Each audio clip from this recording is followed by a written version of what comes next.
my pleasure to welcome you back to our online audience as well as our in-person audience. Our first panel of the afternoon will be on China's economic challenges, U.S. interest in the global economy, followed by a session on getting China right at home, a discussion of our new report, and then finally a conversation on the way ahead. But without further ado, I'm going to hand it over to our panelists and to Anna Swanson from the New York Times, who will be moderating. Thank you. Thank you. It's always a particular pleasure for me to be here because I am a SAIS graduate. I was at SAIS a little more than a decade ago and also at the Hopkins Nanjing Center. And so it's wonderful to be in this beautiful building with this great panel. Oh, wow, thank you so much. Flattered. And, you know, it is obviously a big challenge to get China right and something that, you know, I'm approaching with a lot of humility, but I do think this experience at SAIS and at the Hopkins Nanjing Center has really helped in that regard. So I'm happy to be here and with a wonderful panel here as well. So to my left, we have Jeremy Wallace, the A. Doak Barnett Professor of China Studies at Johns Hopkins University SAIS. Yuan Ong, Alfred Chandler Chair, Professor of Political Economy at Johns Hopkins University. And also Matt Turpin, a visiting fellow at the Hoover Institution. So, Yuan, I wanted to start with you to talk about the economic narratives that we hear over China. Sometimes they tend to be fairly simplistic. China is dominating the global economy, or China is on the verge of collapse. How do you see the picture today? Well, first of all, thank you very much for having me. And again, I want to extend my warmest congratulations to SAIS and to Dr. Weiss for bringing this center and this conversation together in a very interesting time.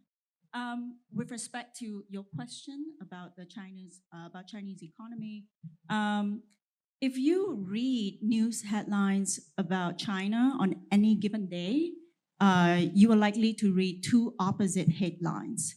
One set will say China is about to collapse, and then the other will say China is winning and about to take over the world. And sometimes you read both headlines in a single day. And I think when we see polarized views like that, it tells us something about the environment in which we are living in. And one danger is that because we are now existing in a polarized climate of great power competition, we are at risk of losing the appetite or the ability to see the whole picture. And the analogy that I would use is the blind man and the elephant. So every person would touch on different sides of the elephant, the side that they prefer to listen to. So either bad news about China or good news about China. But there's much, much less willingness or even supply of analysis that tells us how everything comes together. In a piece I wrote for Project Syndicate recently called China's Economic Paradox, one of the things I pointed out is that you actually have to put the two good and bad sides together and see that China is at a paradoxical and unprecedented moment where the growth slump and the tech boom is coexisting. Both things are true at the same time. And the fact of this coexistence is not random or accidental. There actually is a political logic behind this paradox. And it really has to do, at the end of the day, with a severely imbalanced set of policy priorities in Beijing. Because under the leadership of Xi Jinping, he has staked his personal legacy on creating the new economy. Right? He has defined his achievements based on whether China can become a high-tech, innovative economy. And he has made that absolutely clear to officials all over China. And by contrast, the old economy, defined by growth drivers like government investment, infrastructure, and in particular real estate, is frankly an old model that he disdains and that he associates with many of his past rivals, some of whom he has put in jail. So when he makes it so clear that the Chinese officialdom that the new economy is the only goal that he prioritizes, and the old economy is something that he wants to abandon, what you see in China is that all of the political incentives are excessively invested only on one side. So local governments, ministries all over China are throwing every dart they can at producing tech breakthroughs, anything that can be linked to tech and innovation. And as we see, if you wait long enough, sometimes it actually does work. But on the other hand, when it comes to salvaging the old economy, there are few to no incentives for doing that. So Chinese officials would only act on the real estate crisis when things are completely out of hand, right? So you see this imbalance in their priorities that then leads to an imbalanced economy. But I think the problem for the Chinese leadership is that they have to realize that the old and the new economy are interconnected. You can't actually jump to the other one and just abandon the old one. For example, if the economy continues on a long-term prolonged slump, falling growth, falling public revenue, falling jobs, all of that is naturally going to affect the government's ability to drive innovation. And the obsession with driving innovation can actually, at least in the short term, lead to more unemployment. So to give an example, automation. In the past, when I went to Chinese factories, you see hundreds of people on the assembly line. But today, when you go to a typical Chinese factory, it looks really different. It's highly automated, it's efficient, it's clean, it's high tech, but there are not many people in the factory. Right? So all of the tech advances, at least in the short term in China, are actually making unemployment worse. So for the Chinese leadership, I think a big challenge that they haven't addressed is how do you actually link up the old and the new economy? You can't just throw away the past and jump into the future. Great. And Jeremy, I wanted to ask you, there's a lot of skepticism about China's official growth statistics. So what is the truth in your view, and where do you look for the right information? So thanks so much. So that's an easy question. So the China's official GDP growth last year was 5%, which was exactly the target. And there were expectations by many that China wouldn't hit that target, that it would somehow come in right below it, which seemed to me, given the patterns of China hitting growth targets and at least officially releasing numbers that suggested that it hit those targets, very strange. So I think you can say, like, there is skepticism about China's official GDP data, and that there are estimates from some that the growth, if measured accurately or by international standards, would have been much less, something on the order of half that growth, perhaps even. And I think, as Yuan is describing, there is a sense in which the real economy is, especially a real estate-led growth model, is no longer producing growth in the way that it was. And the new economy, for all of its technical innovations and headline-grabbing kind of like excitement, doesn't actually employ that many people, doesn't actually move that much money around in the world. And so it doesn't produce the huge amounts of GDP that the country has been used to touting. But that being said, I think the idea that 5% growth is some total either disaster from a Chinese perspective or like heralds collapse, I think is wrong. If you look at something that is less politically sensitive and more accurately measured, like electricity, which is very highly correlated with GDP, because in China, as in other parts of the world, the more you kind of like do things, the more electricity you consume.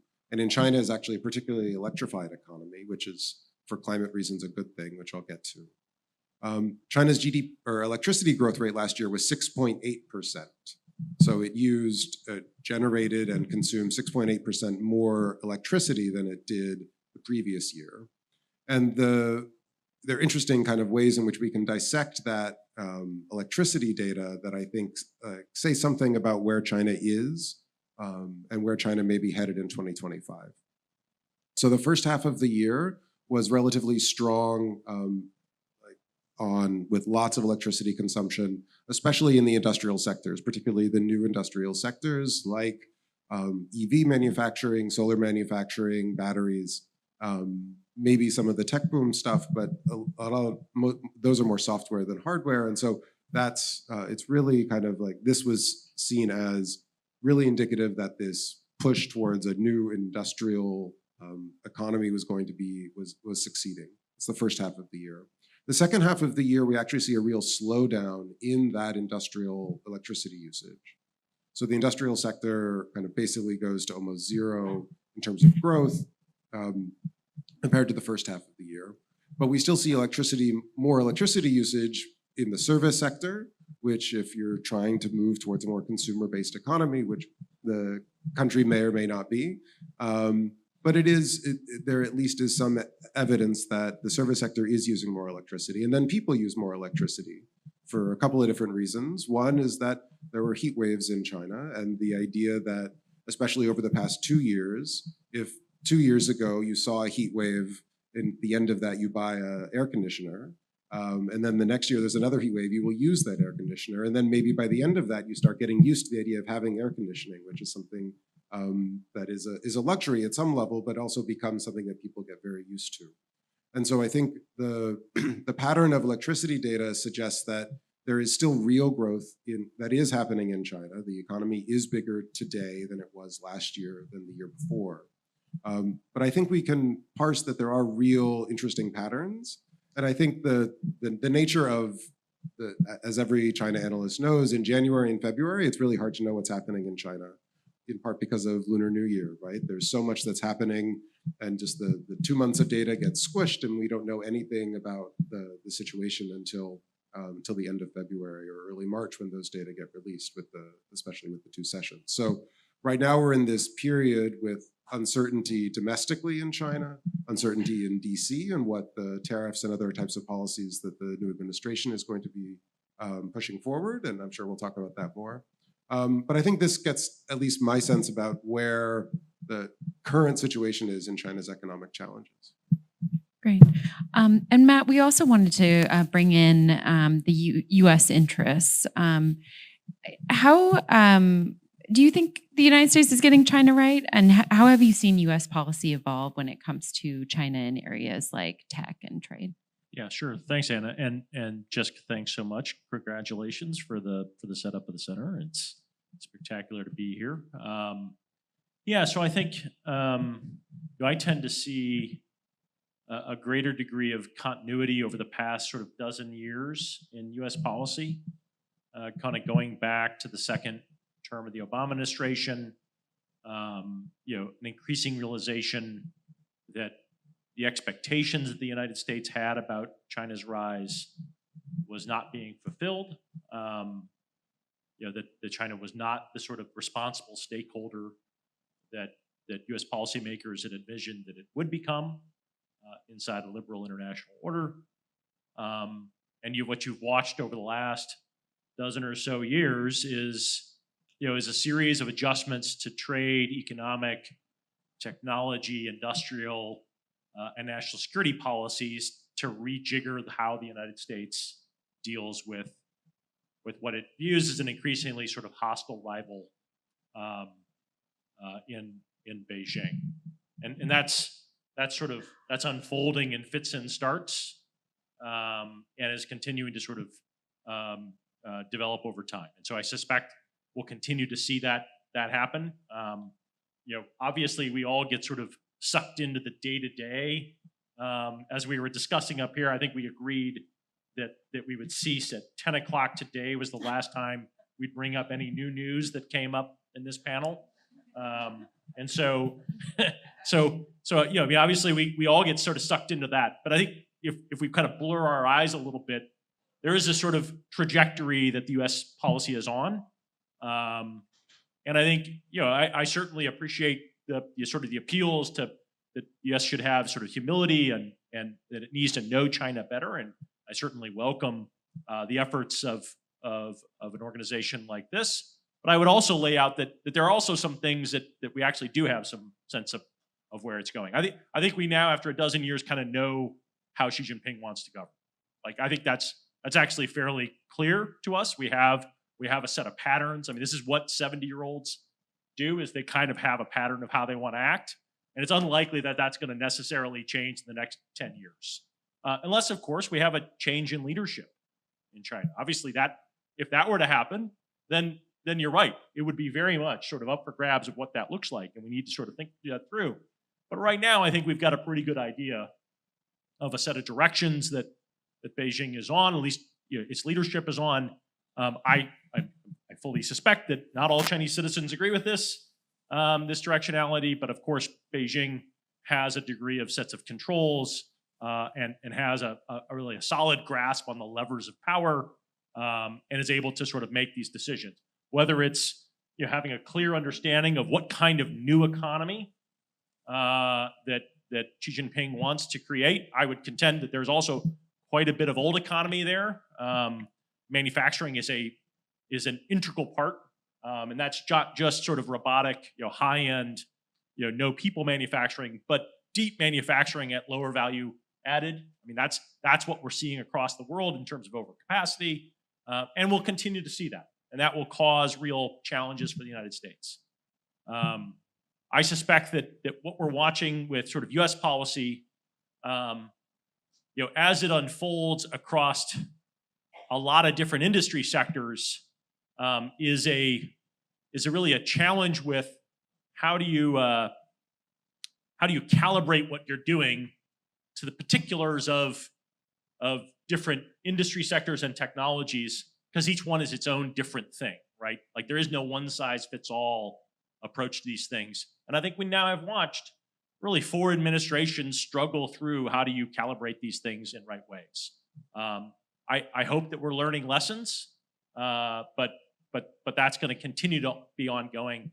And it's a competitive dynamic, right? Because as the U.S. takes actions, obviously Beijing doesn't just sit there.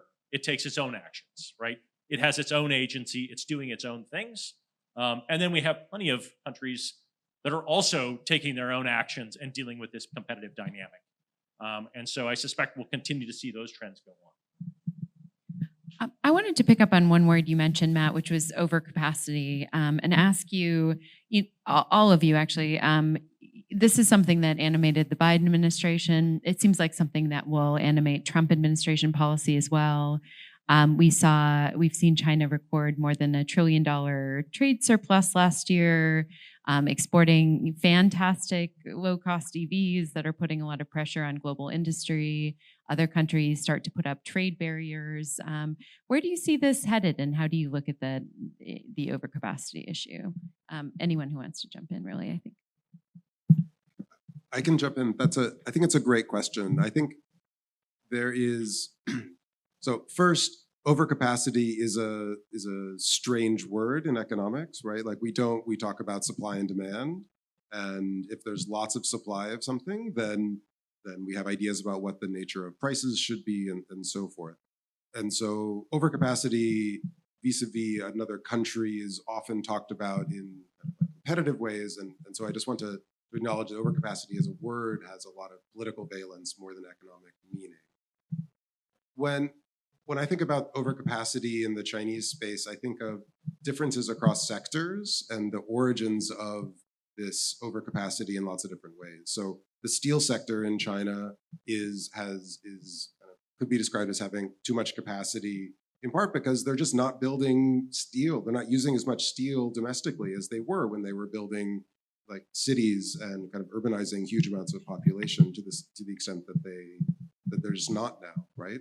That they're overbuilding and so forth. Whereas the solar industry, it has overcapacity at some level in the sense that they've built out huge amounts of industrial capacity to make tons of solar panels, more than the world demands currently, but perhaps like this will happen. And maybe there'll be more demand in the future, and the price declines, in part because of the massive investments that have taken place, have been arguably a very good thing for the world. but do put competitive pressures on companies and countries that are trying to not completely rely on Chinese domestic production for energy systems of the future.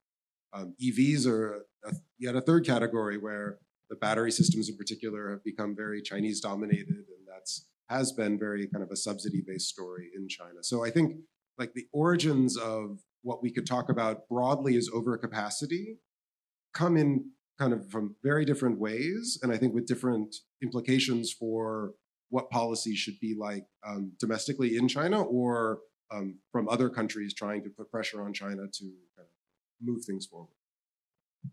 I agree with Jeremy about the meaning of overcapacity. It reminds me of the term overpriced. So if we go to a restaurant and we say this is overpriced, do you mean that it's more expensive than a competitor? It's not good value for money. But I think oftentimes what we really mean is we feel offended by the price, right? And so overcapacity does have that. It's not so much of an objective measure, but more of a subjective meaning being imputed into it. But the topic of overcapacity and exports in general, I think very nicely illustrates how what happens in China's domestic economy can end up having unintended global consequences, including on Americans. So if you look at the causal chain, the Chinese real estate market is doing very badly. That's about a third of the country's GDP. It was a third, yeah, but it still has a huge impact on household income. As a result, Chinese households are consuming less. And when they do, what happens is that manufacturers sell less, and therefore they have to get the goods to somewhere else. And so they're exporting it, and you end up having actually more exports coming out of China. So that's actually a good example of how what happens in China might seem far away from us, but because we are living in an interconnected global economy, ultimately it does affect people from around the world. Yeah, and I think I completely agree that obviously domestic political and economic decisions made in China do have impacts. I mean, obviously, economists have observed, and Chinese economists have observed. I mean, going back to Third Plenary 18th Party Congress about the realities of strengthening sort of consumer power and citizen power and purchasing power inside China. That has been simply decisions that the Chinese government has refused to sort of make, continuing to hold on to sort of state power in making sort of economic and market decisions, which means that Chinese citizens artificially buy less stuff, right? Because they don't get to take home money to be able to consume things. So as they produce, because they aren't able to consume, it goes out into the global market. And while I agree that certainly some economists don't view overcapacity as sort of an economic term, certainly a lot of political leaders do, and not just in the United States.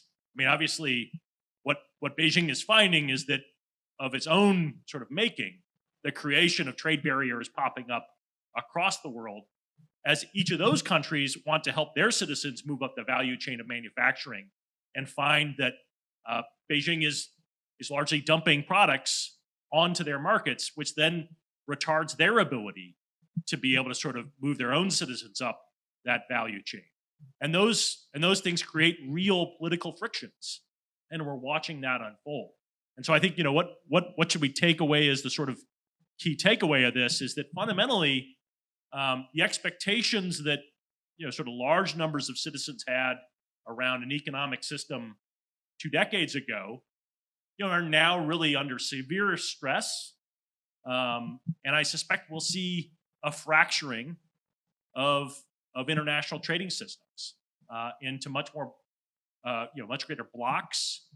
And it's not clear to me that this is an approach, or this is a set of conditions that benefits China at all, right? In many ways, this is quite disastrous to their economic model, the kind of thing that sort of beggar thy neighbor policies then encourage others to sort of pull up the drawbridges and put protections on their own markets.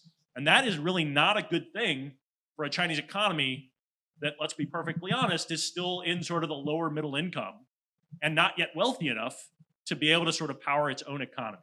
So I think that's the fundamental challenges that we've got. And those are things are unlikely to change through high-tech innovation things, right? That isn't going to change any of those realities. Well, I can't resist asking about the news as a journalist because there is so much of it the last few days.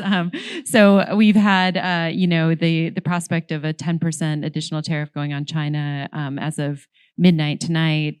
The revocation of de minimis, a very wonky trade standard, but something that matters a lot if you buy things online and get them tariff-free.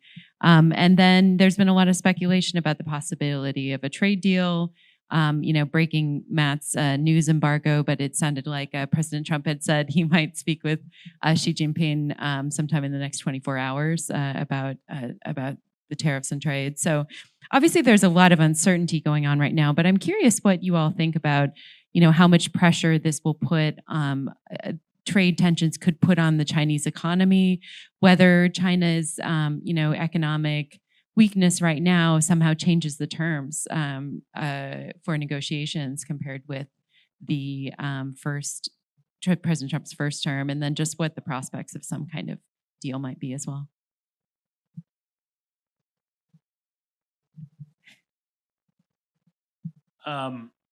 So, I have a little experience as a policy official in the first Trump administration. I think we've seen this before. I suspect that there is a good bit of distance between what President Trump would expect to get out of a deal and what Beijing would be willing to negotiate on for a deal. But I suspect both sides will continue to talk about how they could have a deal. So I think that's the dynamic that we find ourselves in. To me, it's a bit intractable, right? Because what President Trump wants is largely to reverse the trade balance so that China buys more from the United States than we buy from China. And I think we should be very clear, the Chinese economy is simply not structurally set up to be able to do that, right? So that suggests that there's a degree of an intractable problem there. Now, to the degree to which we then see an escalation in tensions and that more things go on, I think that's up for debate on how that plays out. But I don't think there is a way to necessarily settle this. And so that's sort of that would be my base case. And what I would tell the investors and various others is that that's likely the conditions we're to be in for quite some time. So I absolutely can't predict what might happen in a trade deal if that is one. But if we look at the patterns and draw logical inferences, I think one thing we can be sure of is that Beijing is going to be 10 times more determined to diversify its exposure to the US. It's going to be 10 times more determined in developing trade partners in other parts of the world, particularly in what is now more commonly known as the Global South. And I think China would not be alone in having that goal.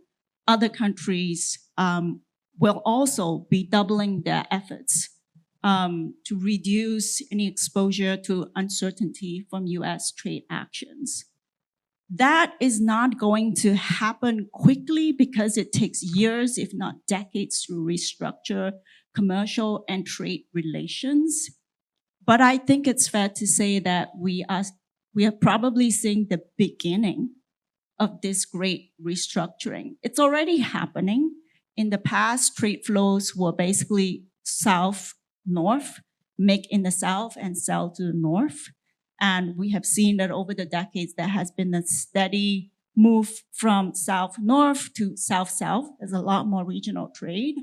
I think we can be quite sure that this will accelerate as quickly as other countries desire in the next 5 years or so.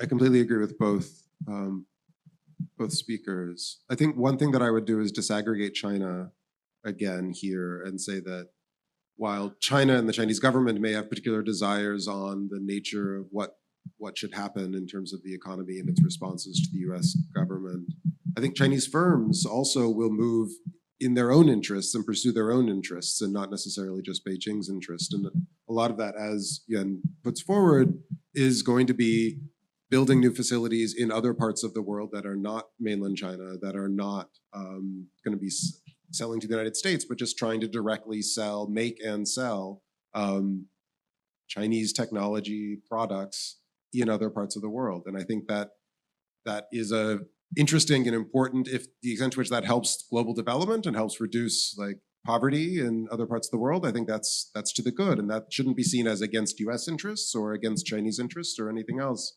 That should be probably just seen as an interesting knock-on consequence that is not the particular desire of this administration or any other US administration or the Chinese administration, but is just there are lots of consequences, and to try to think through the full set of these consequences and not just the basic, what is it, bilateral trade, right? That bilateral trade balance doesn't, like, yes, the Chinese government, the Chinese economy is not set up to kind of like consume lots from the US, but the US economy is not also set up to send lots to China. And those are difficult things to change, and whether that will change ever, I don't have a lot of expectations about, but I think the nature of production and consumption around the world is changing, and in lots of fascinating ways, in part because of these actions.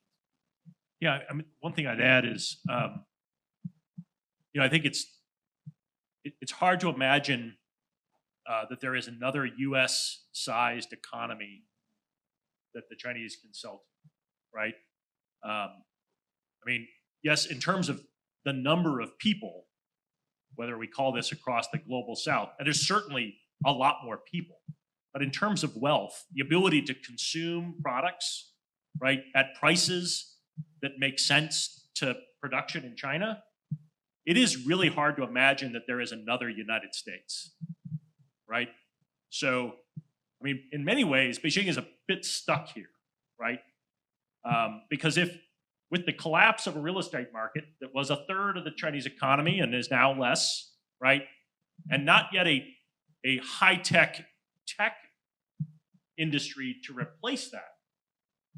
The reliance upon manufacturing, particularly at sort of the middle to low value add of manufacturing, places China at direct opposition to global South countries that want to move from being raw material exporters to being producers themselves, right?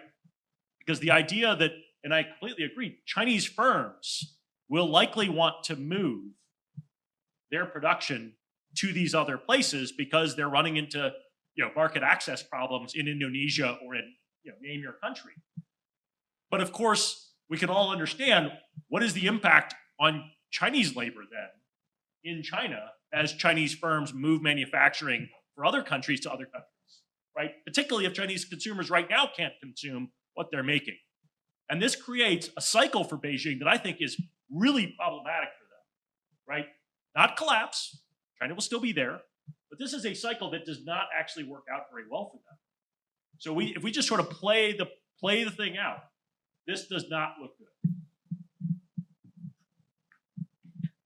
Yuan, you mentioned the Chinese government throwing resources at tech innovation, I think in regard kind of to DeepSeek. But I wanted to ask more about, how you distinguish between the state-led effort to stimulate the tech sector and all of the private companies that are kind of, springing up. And I know, DeepSeek has been sort of on everybody's lips around town, but what do you think that tells us about efforts by the Chinese state to jumpstart economic competition?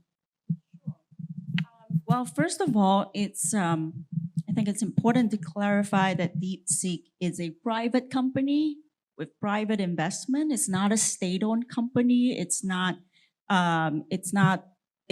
operating under the direct commands of the government. So I think we do need to make that very clear. There are still numerous private companies in China, including in the tech space.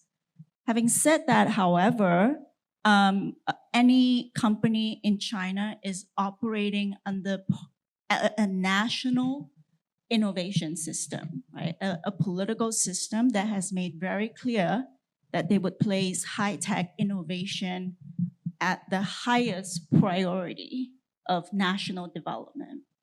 And in that national system and climate, the Chinese government has put a lot of resources behind that aspiration.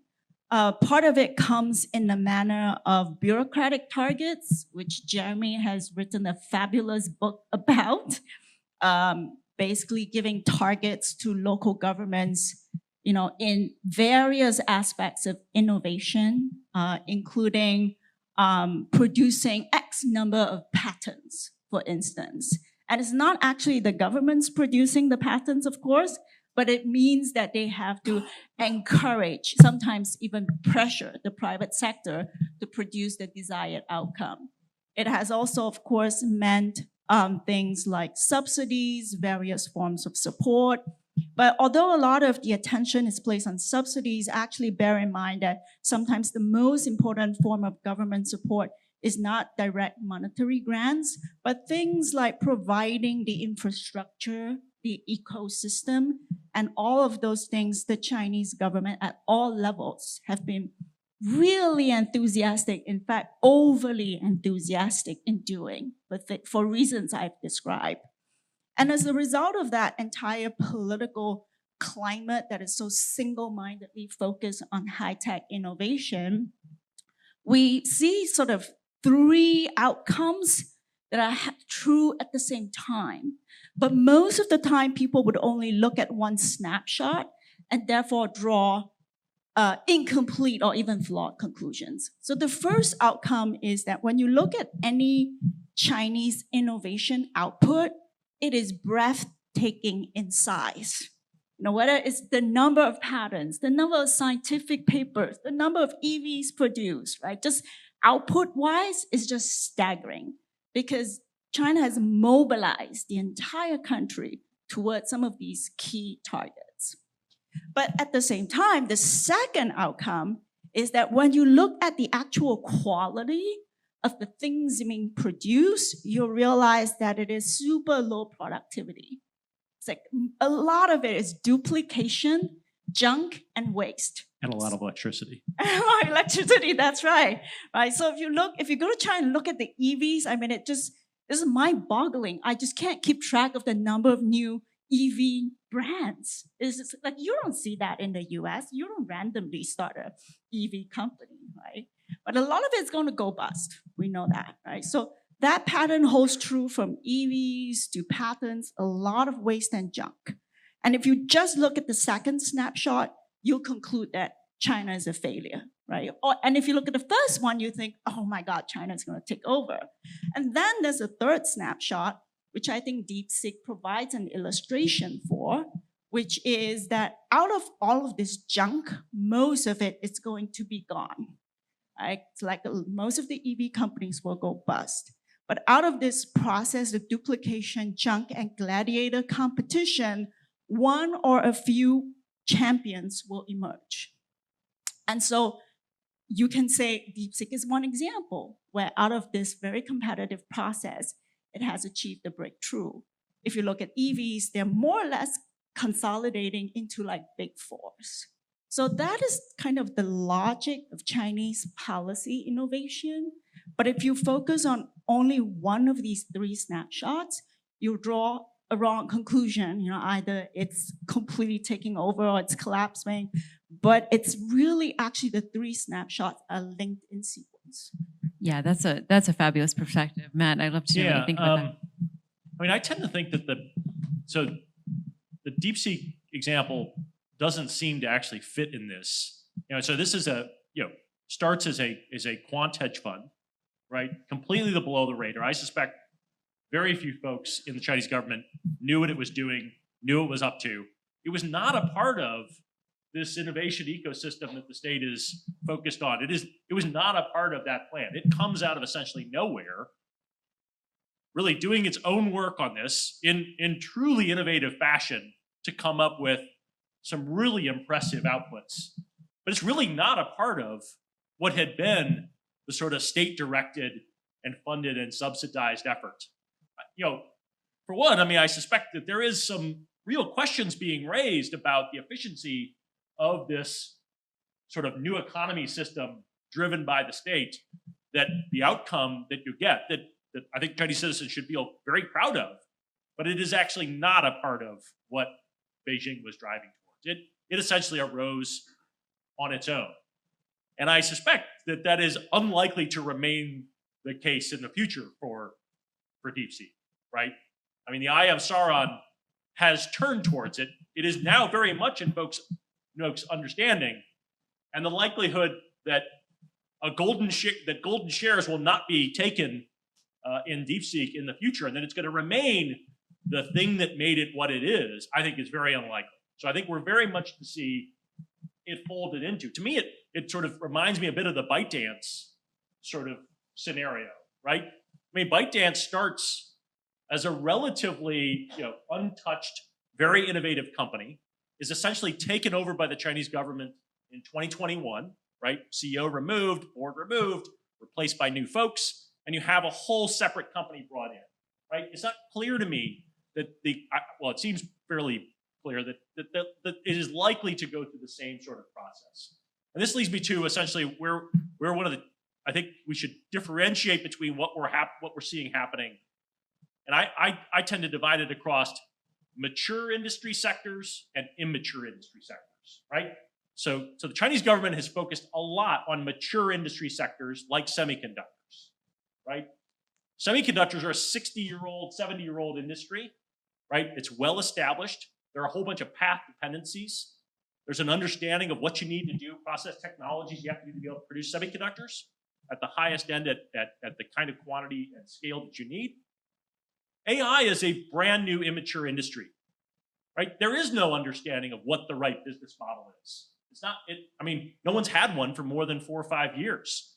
So the idea that you're going to see surprises in this is very much, you're going to see that from these pop-ups. I think the same thing goes for EVs, largely as they disrupt internal combustion engines, right? It's not yet clear what the new business model is for an immature industry. And those are things that I think that they are very likely to do very well in, but they're still going to have a lot of problems in those more mature industries, which require tons of capital and tons of investment to be able to sort of push forward. Jeremy, do you want to jump in at all on this bigger question? I think the bigger question is, what is the right way to understand China's tech prowess, right? I guess one way that I would think about it, a little bit separate from the AI question, is I think about the question of climate change. And when I think about a changing world economy and changing notions of demand, I think about the need to decarbonize globally and the extent to which China's efforts in sectors that are almost certainly going to be key to global decarbonization seems like a strategic bet, whether wasteful or not, is likely to be very successful in kind of meeting where global demand is or will be. Obviously, that's not going to save every local EV company that started up at various points in time. But I think that the champions that are coming out of that, BYD, the most prominent example, is likely to kind of remake the global auto industry in ways that I think will be profound, and will be profound for workers in the United States or in Canada and Mexico, and the trade between those. We weren't going to talk about today's news, but that's that was sad. But so these issues. I think there is a sense in which, well, those are workers that we know, and that those are industries that matter. But other industries, like the solar industry, is also something that is dominated in China. But there aren't the workers. The workers in the solar industry in the United States, for the vast majority, are installers, right? And so should the United States, in its interests, think about, well, Chinese domination in this sector is problematic because of subsidies or something else, and we need to make sure that we build solar panels domestically? Or should the United States or other countries think about kind of, well, China has subsidized these firms to make these cheap panels, and what the United States needs to do is just install them and deploy them.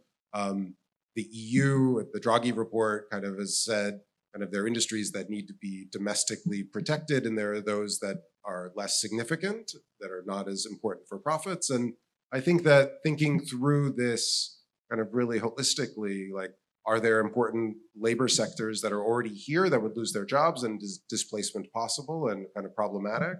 Are there sectors of the future that are important for military or security balance? These are, I think we need to, there are choices that are going to be had. Yes, obviously, all industries all the time would be great, but in the end, choices are going to be made. And I think that's, whether in China or in the United States or in other countries, I think thinking through these issues and trying to be really clear about it is important. Could I respond quickly to Matt? And no, I completely agree with Matt that I don't think DeepSeek was certainly not on the radar of the tech industry in this country. And I would probably agree with you that probably even Beijing planners had never heard of it. I think it's entirely possible. Having said that, however, I don't think that a company within China could say that we did it, quote unquote, on our own, as if they have nothing to do with the larger national system. And an example I would give is, as at Johns Hopkins, we, the faculty, we are part of an institution and we benefit from this system. And the leadership at Johns Hopkins, they have no idea what faculty will produce, and whether you'll actually get a breakthrough. Like they can't foresee that concrete outcome. But when you actually do have a product, I mean, it's hard for you to say, I did it entirely on my own, right?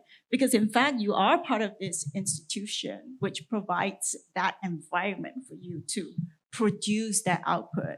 And so again, I'm not saying that DeepSeek is a state company, it is private, but it is part of that national climate that has put so much emphasis and is really willing to throw everything in its pocket to support a ecosystem. And AI is one of the top priorities, right? It's also probably not a random coincidence that DeepSeek is based in Hangzhou, which is like the Silicon Valley of China. So again, like I wouldn't just go to the other extreme and say that this is, just like it's all spontaneous, right? It also didn't happen, say, in the 2000s when the Chinese economy was all focused on real estate, right? So if you just match up the geographic and the temporal points, you can't say that this is purely an idiosyncratic effort, right? It does reflect the government priorities, the timing, and the particular geography that has brought about this outcome. Great, great. Well, we have about 10 minutes left. I'd love to open it up for just one or two audience questions as we have time. Let's see, we have someone right here in the front. I think we'll get a microphone to you in just a minute. Thank you. Thank you so much. Can you hear me? Okay. Lily Pike with Foreign Policy Magazine here. I had a question for Matt and maybe a few other panelists about the potential trade deal and what could be negotiated over. Matt, I know you said that there isn't actually kind of much in the Venn diagram between what Trump wants, what China can give. I know I've heard other kind of discussion about Chinese investment in the US as a potential point of negotiation. Do you think there are any other unconventional things that could fall into a trade deal that aren't about just the trade deficit? Thank you. Yeah, I mean, I guess there are, of course, things that both would want, right? So I suspect any U.S. president would want further investment in the United States. So President Trump will also want that. I suspect that a U.S. administration and President Trump would want the kind of IP and technology transfers to go along with those investments that Beijing has insisted on for 2+ decades. I don't know if that's going to be with, that there'd be a willingness to negotiate on that from Beijing's side, right? Could you see the U.S. wanting to build out battery factories with Chinese technology? I suspect you would want to see a 51% JV ownership by the United States, a transfer of technology to that JV, providing of investment dollars by the Chinese partner to be able to build that out and conduct deployment here. I mean, we kind of know what that kind of a deal looks like. We've seen it before. It went the other way. And so you could expect that would be an interest on the US side. It's not clear to me that that's something that the counterparty would agree to. So that's what I mean, where I think it's tough. It's easy to see that there are things each side would want, but when you get down to the details, it's hard to see how all that works out.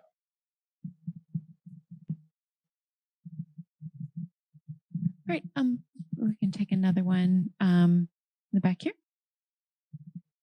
Thank you. Hi, thank you all so much for your time and sharing your thoughts today.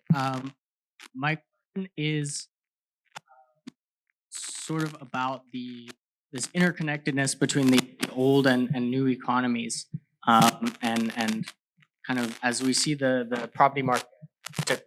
Obviously, that was a big part of how local governments kind of their industrial policy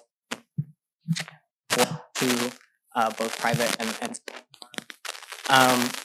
are local governments well equipped to reorient their goal towards high innovation? Do they need to do so? How does it really affect how local governments are thinking about supporting high-tech innovation? I don't think local governments have any lack of political incentives to promote tech. In fact, that national goal has been translated into specific targets that are imposed on them. And even absent of these targets, government officials know that in order to, impress the higher levels and show that they are developing in the right way, all of them want to do some form of tech innovation and so forth. I think the interconnectedness that you underscored comes in one of the key respects is in order for you to do the right industrial policy, to provide this generous support, build an ecosystem, local governments need money, right? And that money used to come from an old growth model. 1/3 of it comes from real estate. For local governments, revenue-wise, up to 70% or even more of their revenue came from land revenue, right? And with that basically falling apart, then it really raises the question of, well, local governments are tasked with this objective, but how will they realistically have enough resources to deliver on their mission? So that's, I think, one of the key areas of connection between the old and the new. To put a point on that, local governments are having trouble paying bills, right? Like paying salaries. And so the idea that they are going to be able to kind of like jump as high as they want to on this front, I think there are real issues. The real estate industry, especially in some localities, was the end-all be-all of economic activity, and the ability of different, especially if what you did invest in a couple of EV firms, and those firms have also gone bust because they were not particularly productive ones. They're just the variety of stories and the variety of experiences in different Chinese cities is really vast, and the nature and then think about this from Beijing's point of view. Well, do you want to subsidize those communities they're poorly governed at some level, right? That those are the areas that did not inculcate good businesses, did not kind of like diversify their economic portfolios? Or do you continue to throw money after kind of strong, like more champion-like areas? So it's a difficult political economy that they're navigating in this transition of growth models. Maybe we could take one more just very quickly. Do we have another question? Oh, okay, right here in front.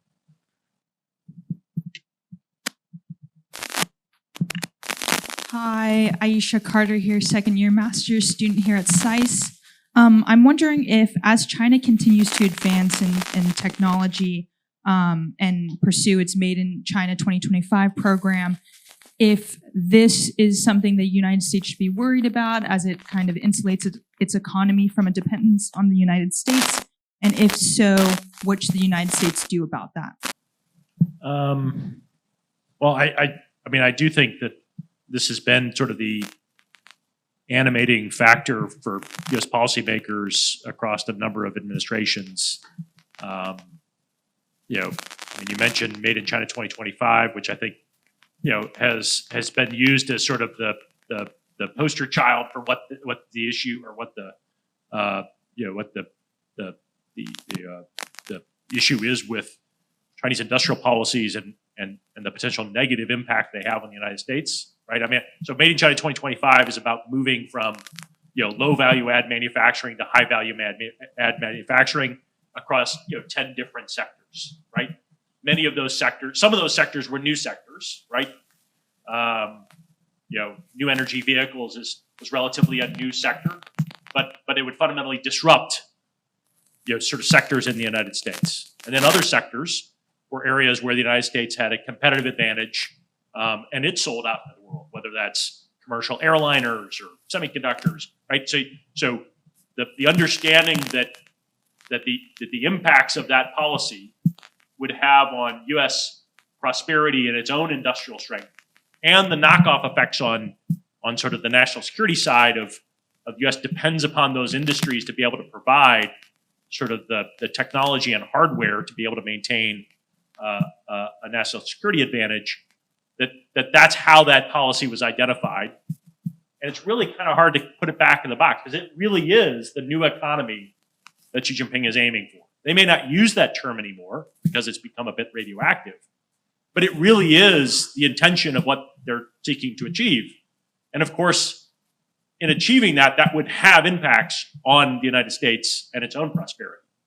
And so, I mean, it shouldn't be surprising that U.S. political leaders then seek to protect Americans from that impact, right?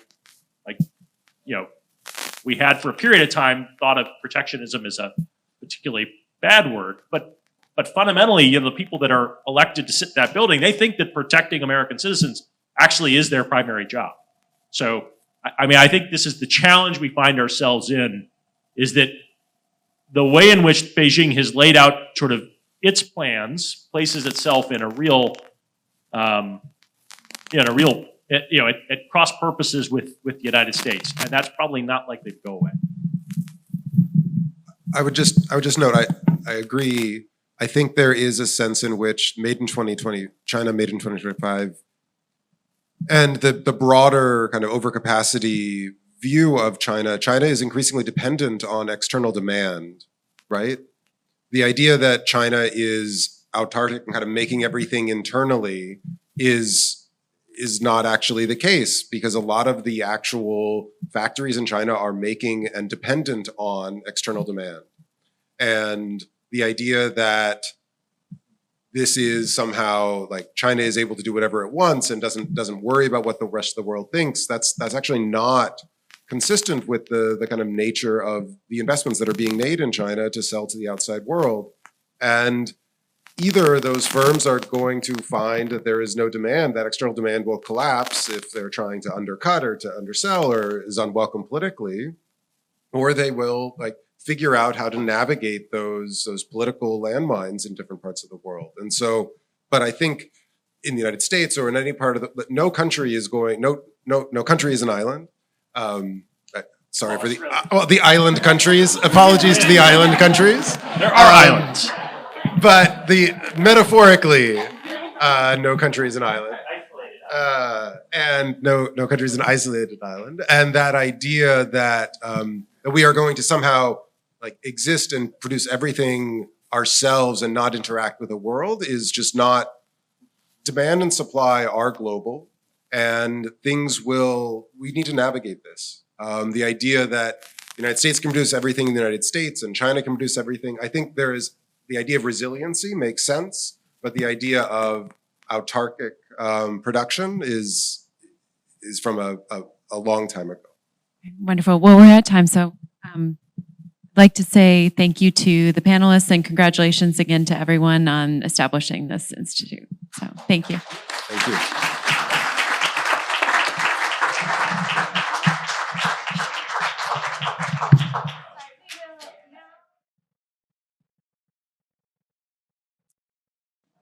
All right, everybody, welcome back.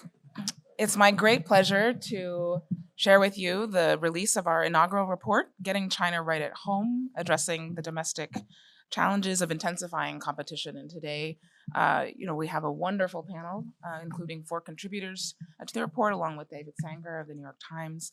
Really, the genesis of this report was the idea that as there's this ongoing debate in the United States about how the United States should define success and how the United States deals with China, there's been real agreement, first, that advancing American interests really requires getting policy right at home on issues from technology to trade to investment, energy, law, and labor, to the concerns of local constituencies, including governors, mayors, and Chinese Americans.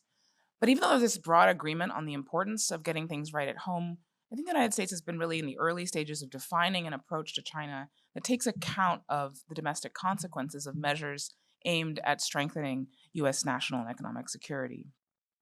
So to discuss the challenges of navigating these trade-offs, I convened a group of experts, advocates, and practitioners in October to workshop the series of memos that now you see captured in this report.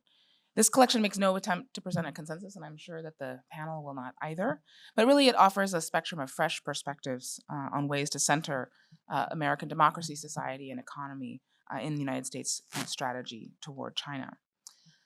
First, before we begin, I just want to thank again both Johns Hopkins and SAIS, but also Sarah Abdullah, the expert editor who helped bring this all together, Brian O'Keefe, who also labored in the trenches, as well as all of the contributors, only 4 of whom are here today, for sharing their insights with us. So thank you very much, and I'm looking forward to an extra discussion.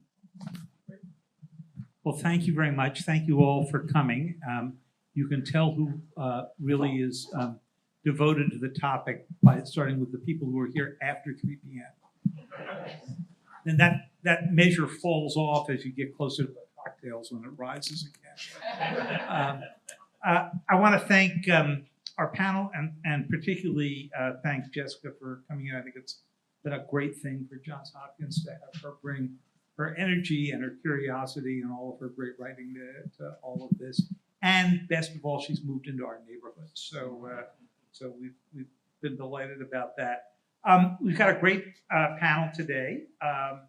We've got Pat Toomey, the Deputy Director of the ACLU's National Security Project. Why he actually has the time to spend an hour with us right now, I can't really figure out, but maybe it was just to get out of the office. Ho Fung Hung is here, obviously the Johns Hopkins contributor from all of this. He's the Weisenfeld Professor in Political Economy. Sam Sachs, who's a Senior Fellow and Research Scholar at Yale Law School, and who I read frequently on data issues and other such topics that are near and dear to my heart. And Margaret Pearson, who is the Wilma Harrison Distinguished Professor of Government and Politics at the University of Maryland. So the great thing about this report is you're not trying to make your way through one cohesive argument, which on the question of how to deal with China from the United States is not only an impossible thing to make, a cohesive argument, it's impossible to make even within an administration. And if you don't believe me, just look at the Trump administration as assembled with a group of heavy-duty China hawks in it, and then a group of economic players who were trying to bite their tongue this weekend about the 10% tariffs. And you're going to see some wild disagreements within the administration, I think, and we'll do our best to air those out for you in the news about how to go deal with China. So this is a really well-timed moment for us to begin to go take on all these issues. I want to start with you. So when you see the headlines about China in recent times, they fall into sort of two big categories. One is the giant economic machine that finally hit the wall that we were expecting it would hit 10 or 15 years ago, but has slowed down and now has to recalculate on that basis. Or the China that is developing influence operations, infiltration campaigns, conducting either industrial espionage, or we'll take this up with Sam later on, operations like Volt Typhoon inside our utility grid, or surveillance operations like Salt Typhoon. And then it's bringing its repressive activities outside its own borders. And I would have to say, in 4 years of covering the Biden administration, they really struggled about how much to talk about this in public, how much they could do about it. There were indictments, there were at various moments sanctions, but it's interesting, you never once heard President Biden sort of devote a speech to the strategy of dealing with China. You heard Jake Sullivan, on one or two occasions you heard Secretary of State Blinken. So let me start by asking you, what do you think is the way to sort of tackle this challenge without giving up our own values of openness? Thank you very much for the question, and also congratulate Jessica for putting this together and launching this ACF with a wonderful venue for this very challenging and interesting time. And the question that you raise is really very challenging, and many of our colleagues back in October come together to discuss these issues, talk about the lesson we learned from the China initiative years ago. It is very challenging because of several reasons. The first reason is that in the US and in many other Western countries, we have a long, ugly history of anti-Chinese racism, the Yellow Period, and also dating back all the way to the China Exclusion Acts. And so this predates CCP. So it is the first challenge, how to address these issues of Chinese government infiltration and influence campaign without re-invoking this kind of memories and bad habit of emphasizing a whole group of people as enemies is very challenging. The second challenge is that transnational repression and transnational infiltration is not something that only done by China. We know a lot of other countries, authoritarian, semi-authoritarian countries, some are rival of the US, some are less rival, but friendly countries of the US have been doing it. That we hear allegation of some country assassinating their dissidents in North America, or countries luring a critical journalist into their embassy and then kill him and dismember him. We are very well aware of these cases. The China cases is particularly challenging. Not that China is doing more gruesome thing than these cases that I mentioned, but that China relation with the US has changed from a very good relation in the age of Chimerica. That is a huge, deep integration in economy, politics, and society, and all sort of level, to a sudden kind of deterioration of rivalry. So there's a lot of relations, institutional, personal, and academic, and business and political relations that was built during that good times of relation, now suddenly become kind of dubious and problematic.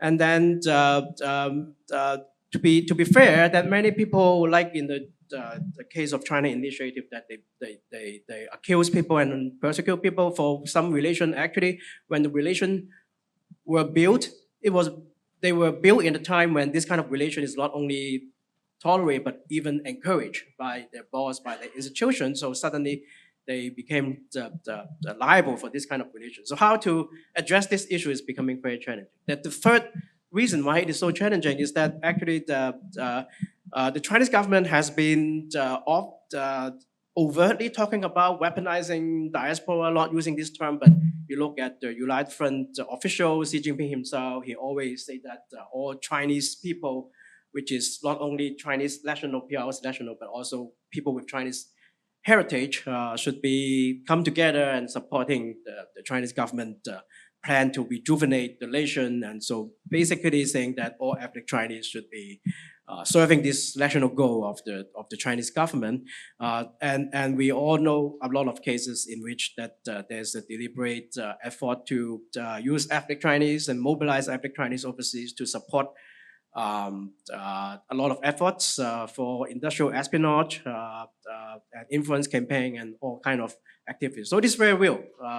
So how to disentangle these relations, targeting and shoring up our national security against this very overt, they are never shy about these efforts, while not ethnicizing this kind of threat. How to engage the Chinese community, meaning including both the Chinese American and Chinese nationals in the U.S. To join this effort to defend U.S. national security against this kind of Chinese government effort of transnational repression and infiltration. It's very important and it's very challenging. So I understand why during the Biden administration maybe they are trying to figure out a strategy and then not yet have the time to fully articulate it. But now we are in a new situation that we will see in the coming years how we can develop dialogues and strategy to better deal with these issues. Thanks. By the way, I should have said this in the introduction, but if you haven't read Hopefung's Clash of Empires, From Chimerica to a New Cold War, it was enormously helpful to me when it came out 2 or 3 years ago. And terrific book. So let me pick up, Patrick, on the reference that was made briefly to the China Initiative, which was enacted down the road here at the FBI, kind of collapsed of its own weight, had a hard time distinguishing between what kind of activities were normal research and what was on behalf of the Chinese government. Tell us a little bit about it and tell us what we learned from its failures. Thanks, David, and thanks to everyone who's put together today's program and the report that we're launching. It's great to be here. The China Initiative, as many may know, was an effort in name at least to pursue economic espionage offenses. It was launched under the Trump administration, but in reality, it was a ratcheting up of trends within the government that had been underway since at least President Obama's administration. And we, at the ACLU, where I work, we have represented two scientists, Professor Xiaoxing Shi and Sherry Chen, who was a National Weather Service scientist, who were prosecuted wrongly under the Obama administration. But despite the failure of those prosecutions and others, the Trump administration formalized that trend within the Department of Justice and turned it into the China Initiative and essentially put the message out that agents across the country in field offices were supposed to be pursuing cases that were part of this initiative.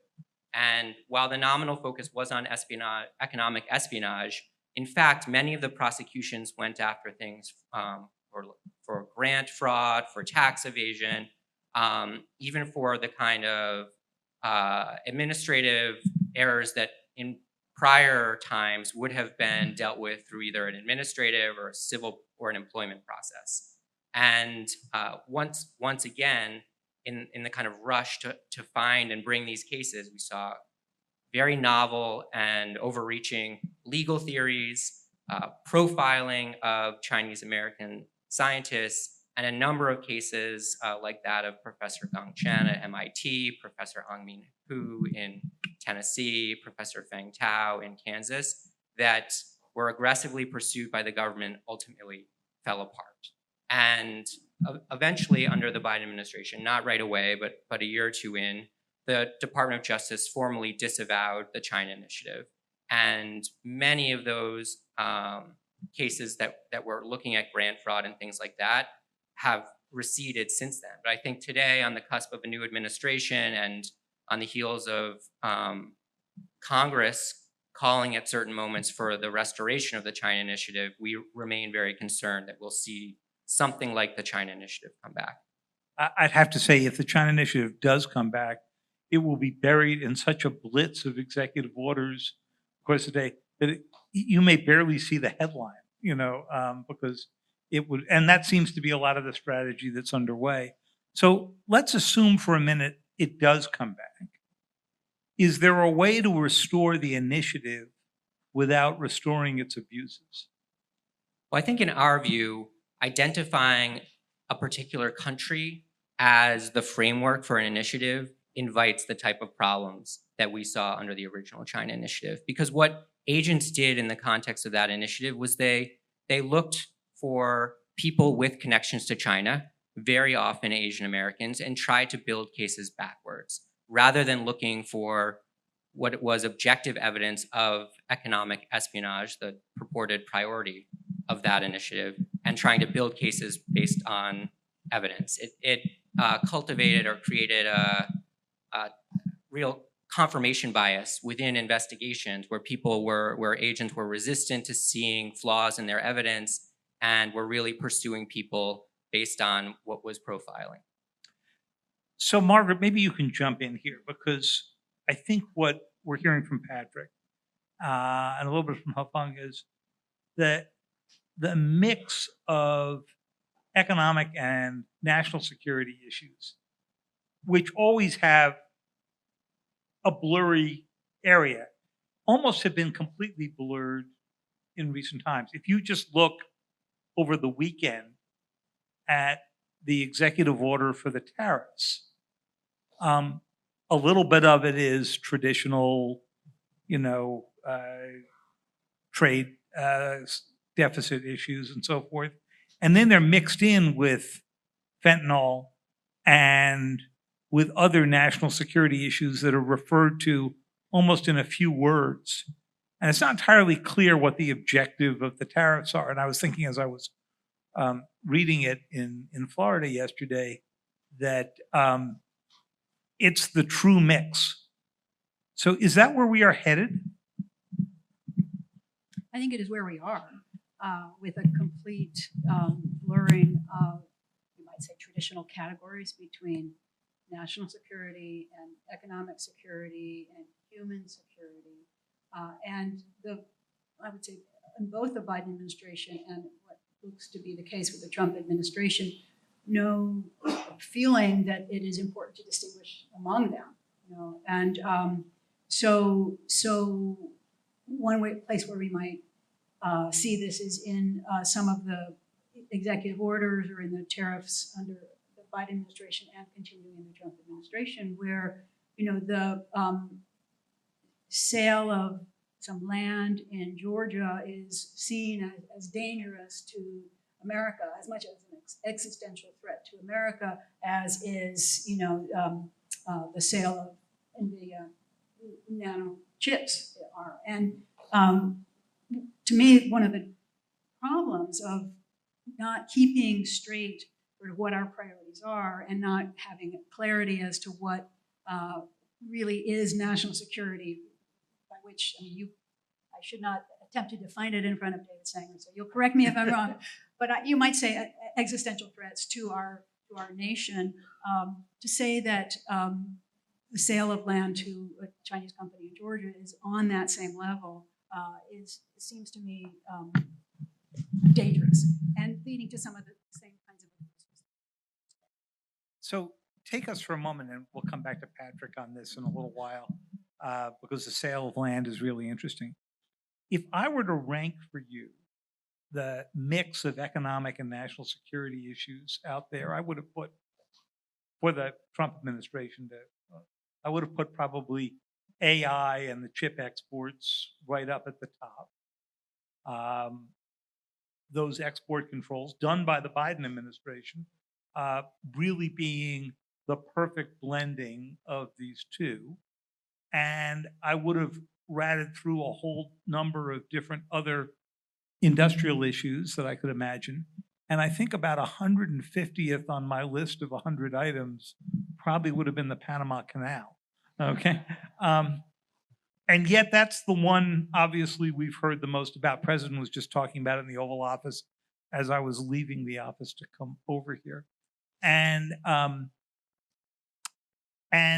So I'm wondering whether or not you could just briefly address the spillover issues of economic and national security in the Panama Canal, and what that may tell you is the next set of issues they're interested in.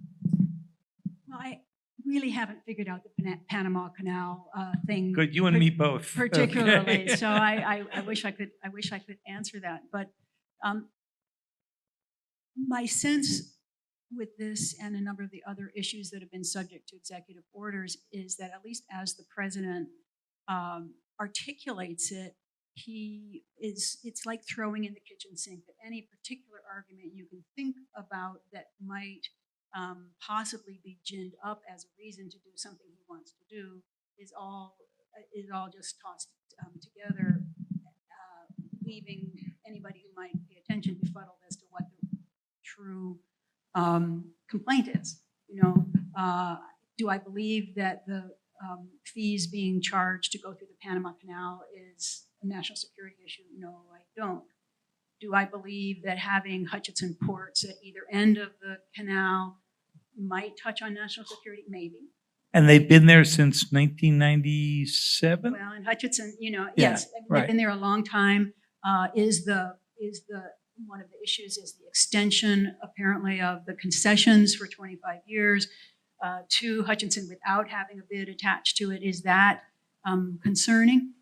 Maybe. I'm not sure personally. I think 25 years isn't that long a time in the history of ports, and I don't know what the lack of bid means. So I don't have a good answer to that question. I think that, though, as one student in my class this morning said, when I said, "What's going on? Anybody hear about the Panama Canal?" She said, "Yeah, China broke some rule." I was like, well, that's the takeaway for many Americans when you see a multiplicity of arguments that are given for it without any distinction between the two. Okay, so Sam, take us from something where we can't figure out what the problem is to something where it's blindingly obvious where the problem is. The typhoons, Volt Typhoon and Salt Typhoon, and then the growing problem of open data access to apps and other processes where the Chinese government doesn't actually have to break into anything to get your data.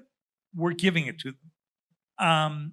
Because this is another fascinating area, and one where, frankly, I've got a lot more sympathy for the national security argument, but maybe I've got it wrong. So just for those who in the room who don't follow typhoons or think they've got to go on the National Weather Service app to do it, take us through the differences between these. David, you're not wrong. There is a real cyber data security risk growing from China. So if anyone's not been paying attention to the news over the last few months, we have a dizzying array of typhoons. You have Volt Typhoon, which is where Chinese malicious actors were found to be embedded in utilities, in grids. This is with the intent to say, look, if we end up in a conflict in Taiwan, this is not just espionage, we can disrupt critical infrastructure. It's not new, but the revelation of it is really significant. You have Salt Typhoon, which is the Chinese infiltrated major telecom carriers and have actually been scooping up the audio of phone calls, in some cases the unencrypted text messages, which also included the calls of President Trump and Vice President Vance. And this is what we would think of more in the That must have left them really confused. Totally. Or maybe it was clarifying because then everyone knew what was going on. Who knows? But so this is what I put in the category of this is the traditional cyber espionage.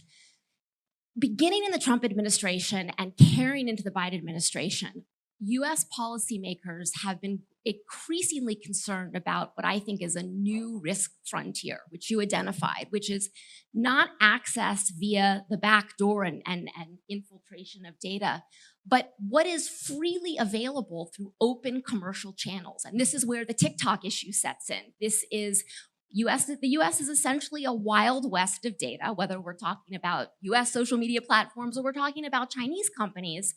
And what could happen if what's been labeled a foreign adversary or a country of concern like China were to take the data that was acquired through these illicit backdoor means, combine it with what's available through open commercial channels and use it to conduct blackmail operations. Say, we now can triangulate and know this person has a national security clearance. We also have a footprint of their social graph. And then you can zoom out even further, and it could be used to get sort of population level behavioral insights, which I think could be used to send even more effective spear phishing campaigns. So you want someone to click on that link. How do you make it even more enticing and realistic? Well, you collect information from these multiple sources. So there's no question that the data security risk is real.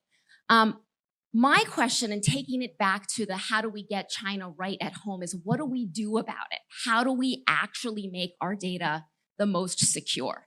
How do we actually enable use of data to train AI systems, which in this era of strategic rivalry, US firms need? So this is where we get into the solutions. I'll tell you what the state of play is. The Biden administration set up for the first time a new program run by the Department of Justice, which will for the first time evaluate and potentially restrict where sensitive Americans' personal information is being transferred to countries of concern. We've never before put essentially export controls on personal information. So this is new ground. The question that I come back to is, these are issues which in my mind are so much bigger than China. Yes, they have to do with the fact that we are dealing with an incredibly sophisticated nation state, which has demonstrated the ability to wreak havoc on our critical infrastructure as well as our personal information. But this is a bigger question of how do we secure data in an interconnected world? And I think that if we just focus on one nation state, we're leaving ourselves massively vulnerable, in part because, for example, just take the Department of Justice program that I mentioned. It only restricts transfers of Americans' data to countries of concern. But we know how sophisticated China is as a cyber actor, so it's not easy to mask as a US entity, and then you can still easily buy and sell that data. So the data broker world is not touched. I think we need to put in place broad protections for for our Americans' data, regardless of where it's going. An engineer described it to me once as, do you want to block the sale of the cow or better regulate the quality of the milk? So let's focus on the data, not the path. And in my memo, I have a number of recommendations about privacy laws, about encryption, about privacy enhancing technology. So we have a number of tools here, and I think we need to get at this at a much more comprehensive level.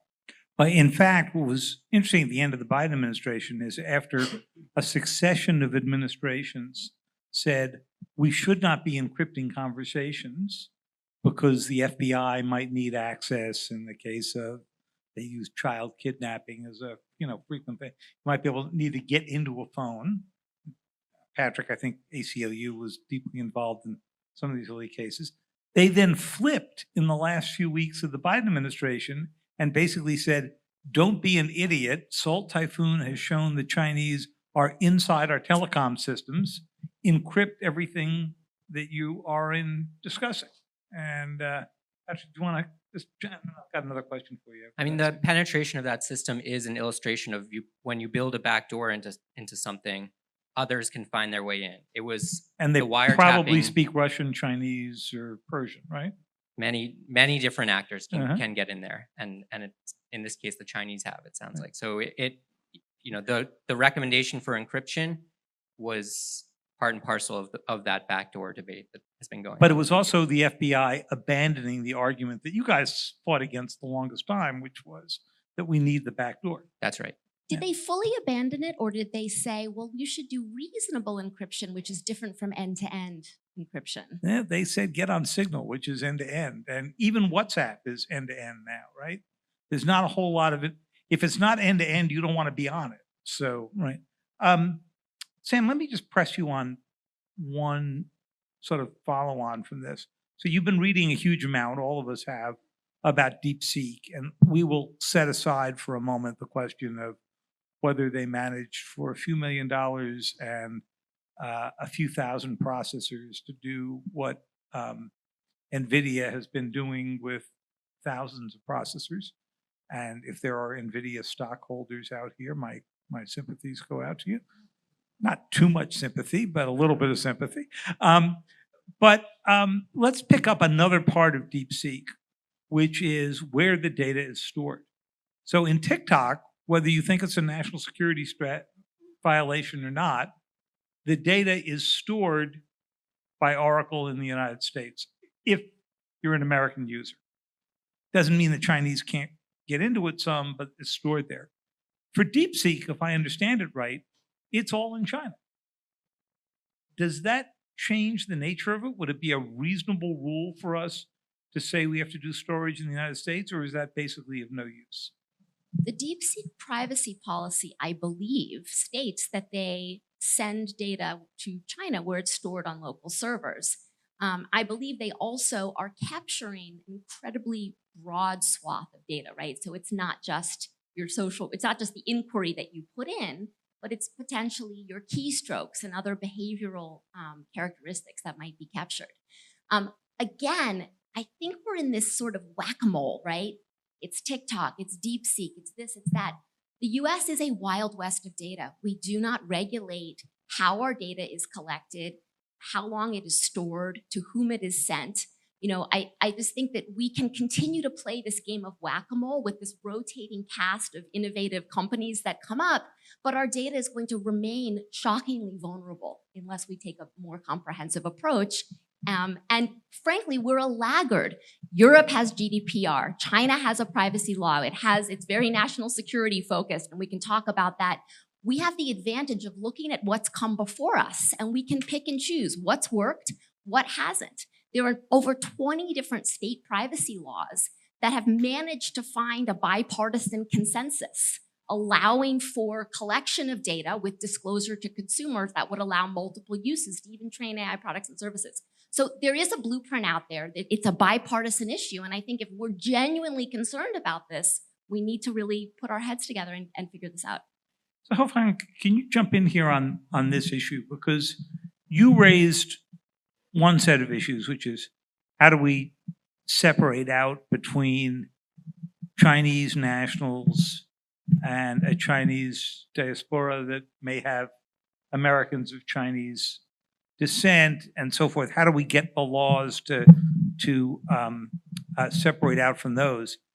Hard as that is, it's a lot harder when it comes to data, because some of that data is going to belong to Americans, some of that data is going to belong to Chinese, some of it's going to belong to Europeans who, as Sam just pointed out, are under different law.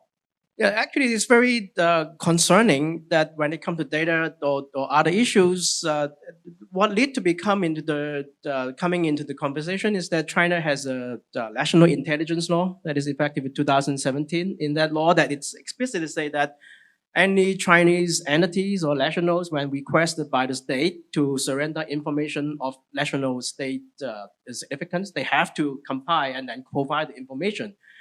So meaning that no matter how the DeepSeek and they have privacy agreement or guarantee that they won't divulge the information, so far as they are a Chinese company and then the data is also in China, even outside of China, if the Chinese government requests the information, they have the obligation by law to provide the information. Of course, that you cannot assume the Chinese government is asking this data for everyone, that they only ask when they find that the data you have is of some significance. If you are just using it, everybody's using it for coding, for video game and things like that, then probably they won't be interested. But then when it grows bigger and more people are involved, that they will ask, and you have to assume that they will exercise this right eventually.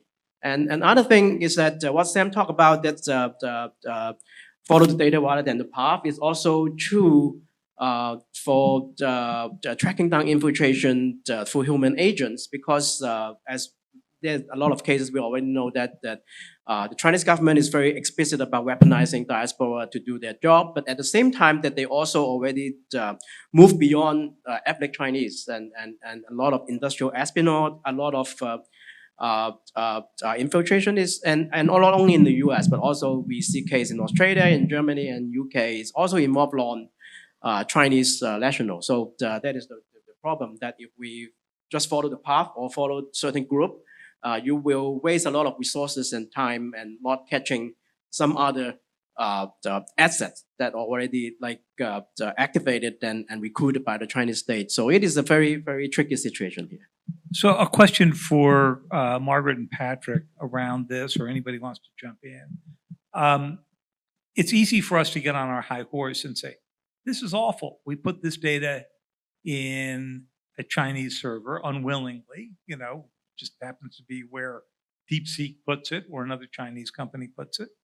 And then the Chinese intelligence can go get it either with or without legal process to go do it. But we had a Supreme Court ruling here just a few years ago involving Microsoft, where they were storing data in Ireland. And when they got a legal process to turn it over, it was a fairly minor criminal case, I think a drug case. They said, we can't help you. You're going to have to go to the Irish courts to get this stuff. Supreme Court said, sorry, if you're an American company, you've got to turn it over no matter where you're storing the data. So if other countries adopted that same rule, you can imagine what Sam just called the Wild West of this would get wilder. Who wants to take that? I mean, I think it is important to be realistic about the powers that the United States government wields with respect to data here. The debate around Section 702 of FISA is also a debate around the US government's access to information. And so part of what's woven into these issues is figuring out what powers should the US government have and what powers do other countries have. And things like a comprehensive privacy legislation would, with limits on collection, limits on retention, reduce the amount of data that's available for any government, just the way that Sam said. And in that way, it would preserve privacy across the board, and whatever the threat actor is that you're focused on. Okay, if I could just follow up. But it does feel as though we're at an inflection point now on some of these issues, and that the conversation about national security, or what sometimes we call the securitization of everything, is swamping discussions about what we can do for ourselves to protect privacy from whomever, not China, and also about the importance of privacy and what it's been in this country for a long time. And it seems as though there's actually very little room in the conversation at this point for some of the points actually that all agree with.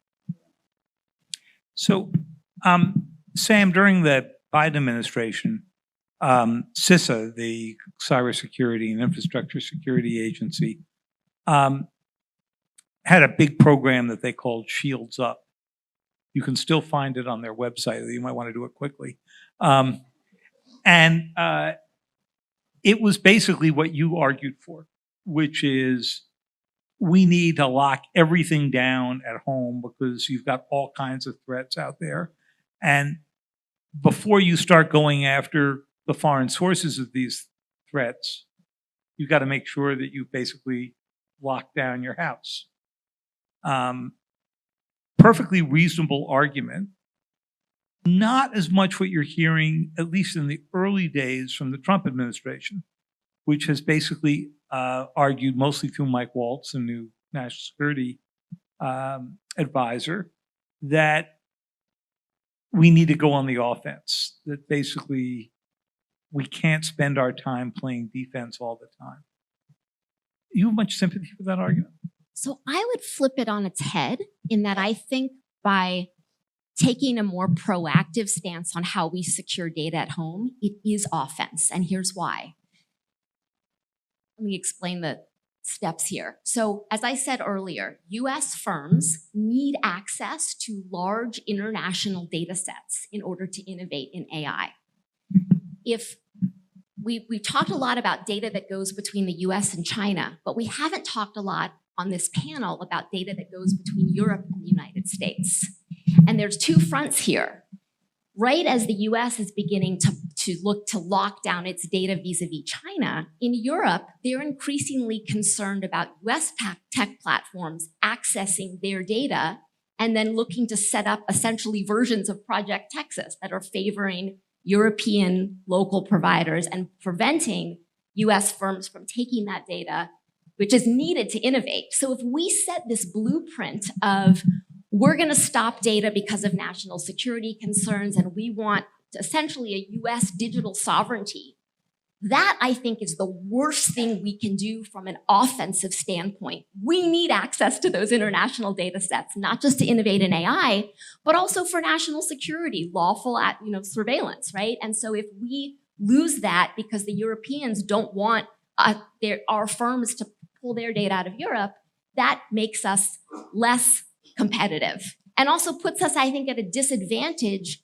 not in the US or China, but in markets like in Southeast Asia, where US cloud service providers are competing with Chinese cloud service providers.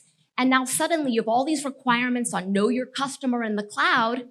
Well, it may be more appealing to work with a Chinese cloud service provider than a US one in markets like India or Vietnam. So I'd say, Mike Waltz, you want to play offense, think about data from an offensive perspective. And actually, ironically, you can do that if you better secure it and create better trust in how we're securing our data at home. I wanted to shift before we go to some questions from all of you to just one other topic, which is the tensions that are going to come up over the next few years over what looks like a big overhang of Chinese manufacturing capacity. Margaret, you've written some on this issue. So when you look at Chinese production these days, even more than in previous years, and certainly more than in pre-COVID periods, they're producing way more than their domestic market could ever take.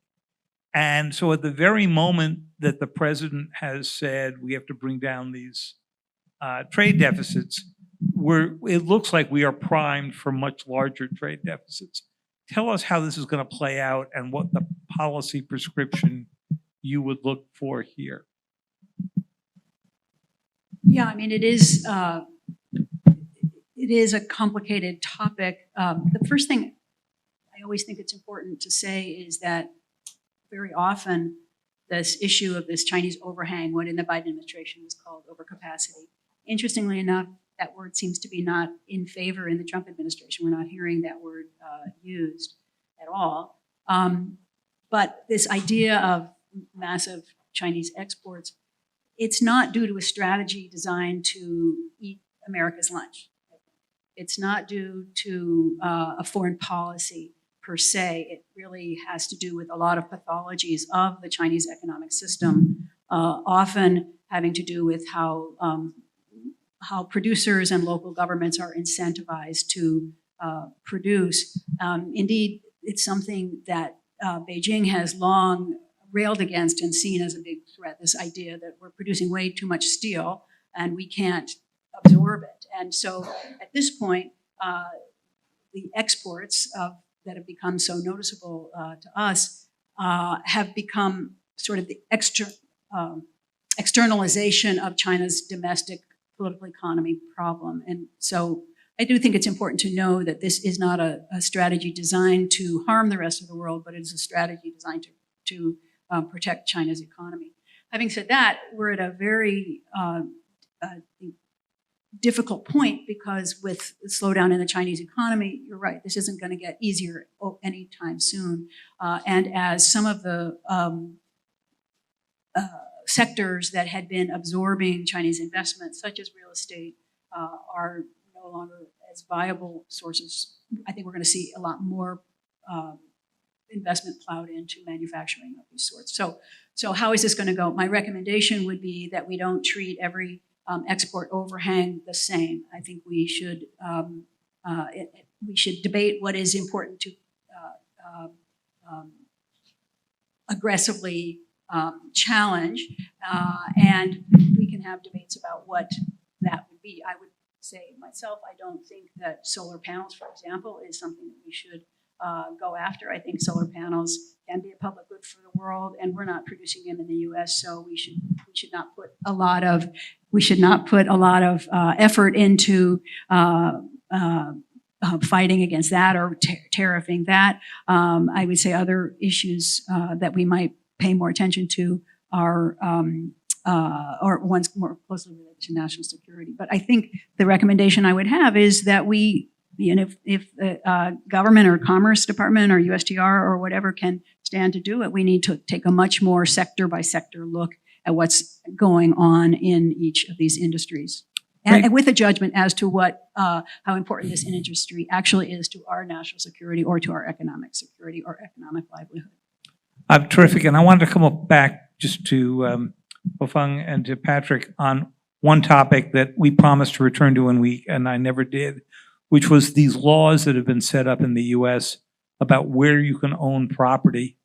I think the most egregious one is in Florida. I think, Patrick, you guys are in a lawsuit on this. Can you just describe what these are and why you're challenging them? Sure. So that's right. We're challenging a land law in Florida, one part of a wider wave of laws that restrict purchases by immigrants from China, as well as a number of other countries, depending on the state. There have been laws passed in at least 36 states that restrict entities or people from China from acquiring different kinds of property. In 16 of those states, the laws are directed at individuals, not just kind of government entities or corporate entities. And Florida has one of the broadest laws, which the ACLU is challenging on behalf of for people from China and real estate company that has many customers from China. And it's important to recognize that the laws don't just target people who reside in China, but people like our plaintiffs in our case are here with their families on H-1B visas, on visas to study. They're buying homes and making their livelihoods in the state. And they face restrictions on even buying certain types of residential property. And the laws are justified on a kind of very broad national security grounds.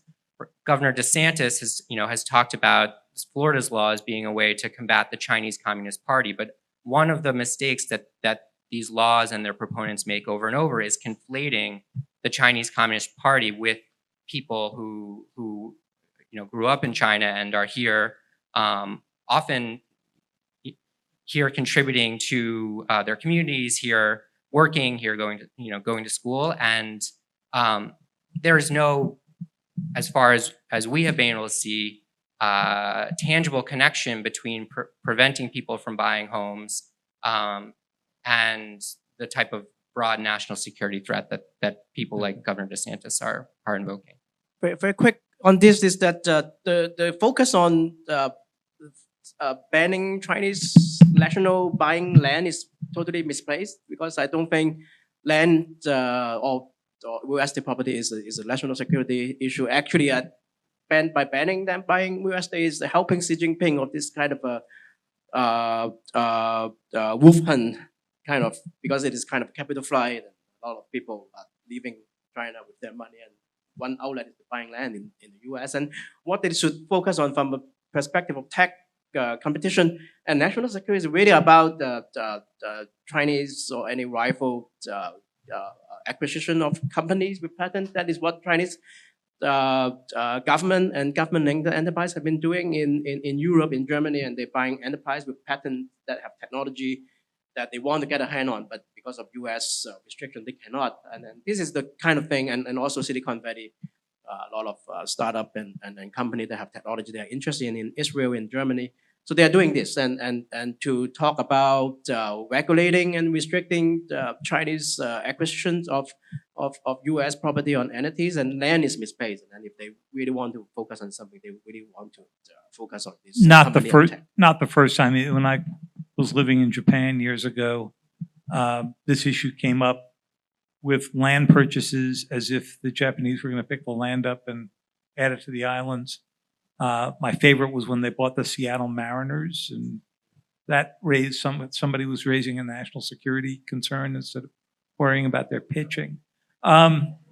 Anyway, we have a few minutes for just a few questions. We'll start right back here.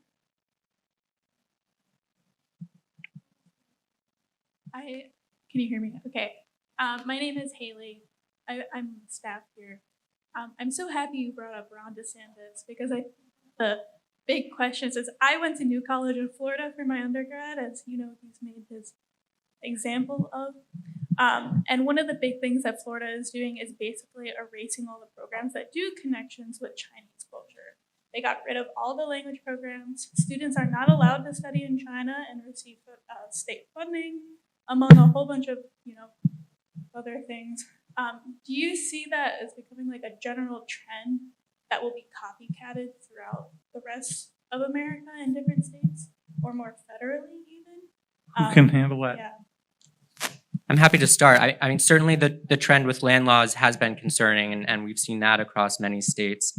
Florida has also has restrictions on employing graduate students who often come from China to study and to support research here in the U.S. and go on to make their lives here. And one of our co-counsel in the land law litigation in Florida has also brought a suit challenging those policies in Florida. I think we are concerned about seeing similar measures in other states. I think we're also concerned about seeing similar measures at the federal level. Congress in the past term considered a number of laws that would restrict property purchases at the federal level, generally focused on agricultural land.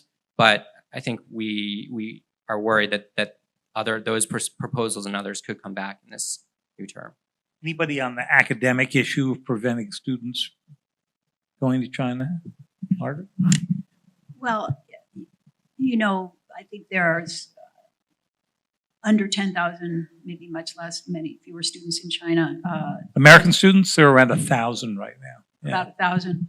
I would just say that, it's lack of encouragement or incentivization of U.S. students to go to China, combined with the fact, and one of the reasons they don't want to go is that when they come back, they cannot get security clearances to work in the U.S. government.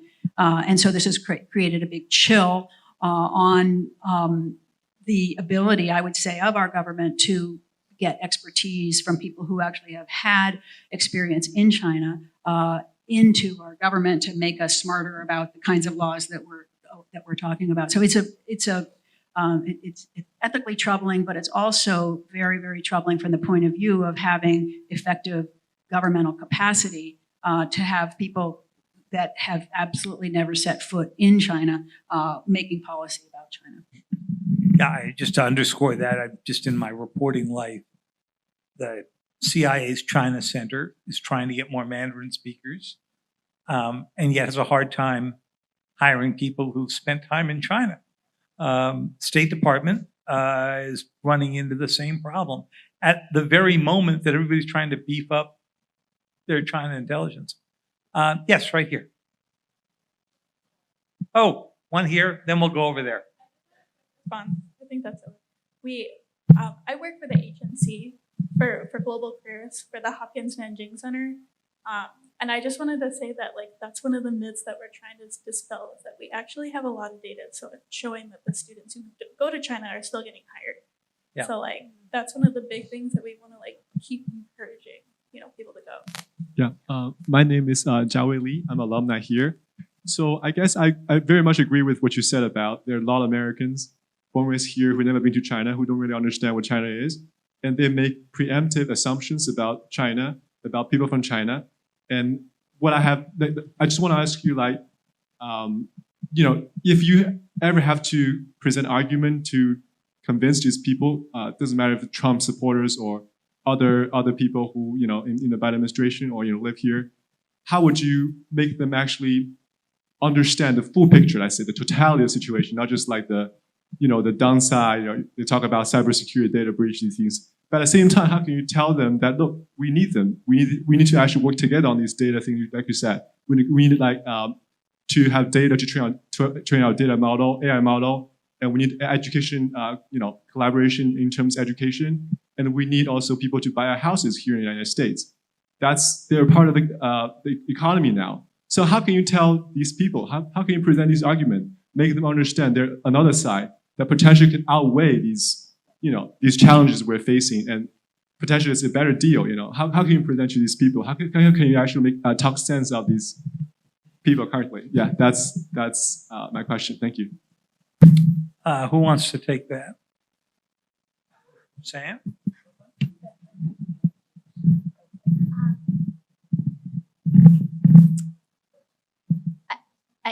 I'm a bit at a loss, and I don't know if that's just my pessimism and cynicism at this moment. How do you, I think you have to frame the conversation in terms of playing offense, to your question earlier, right? There's not really, I think in Washington at least, there's not really a debate to be had about right-sizing the threat. I think the debate has to come back to what will make the US most secure and prosperous from a US national interest standpoint. And that's how the conversation has to play out. I may regret saying this, but I think that the message would be most effective coming from the top. It will be very interesting if Xi Jinping goes to Mar-a-Lago. It'll be very interesting. There was a rumor that President Trump wants to go to China. It will be very interesting whether or not from the top, if the narrative about China is changed a little bit, that might be an opening. Again, I may regret saying this, but it occurs to me. I also think it's important to keep emphasizing the ways in which some of these policies really hurt U.S. national security. By discouraging huge numbers of Chinese students from coming to the United States and making their lives here as innovators and contributors to the U.S. economy, that's bad. By discouraging people from wanting to pursue degrees and buy property, make their homes, it's bad for the U.S. in the long term. And I think we need to keep saying that because it's not just going to be one administration that needs to hear that message. It's going to be more than one. Well, we could keep going on with this for some time, but if we did, you wouldn't hear from Steve Hadley and other great speakers who are coming this afternoon. So I want to thank our panel members for a really great discussion, for really interesting, innovative, short, crisp chapters. And I look forward to the rest of the conference and the rest of the afternoon.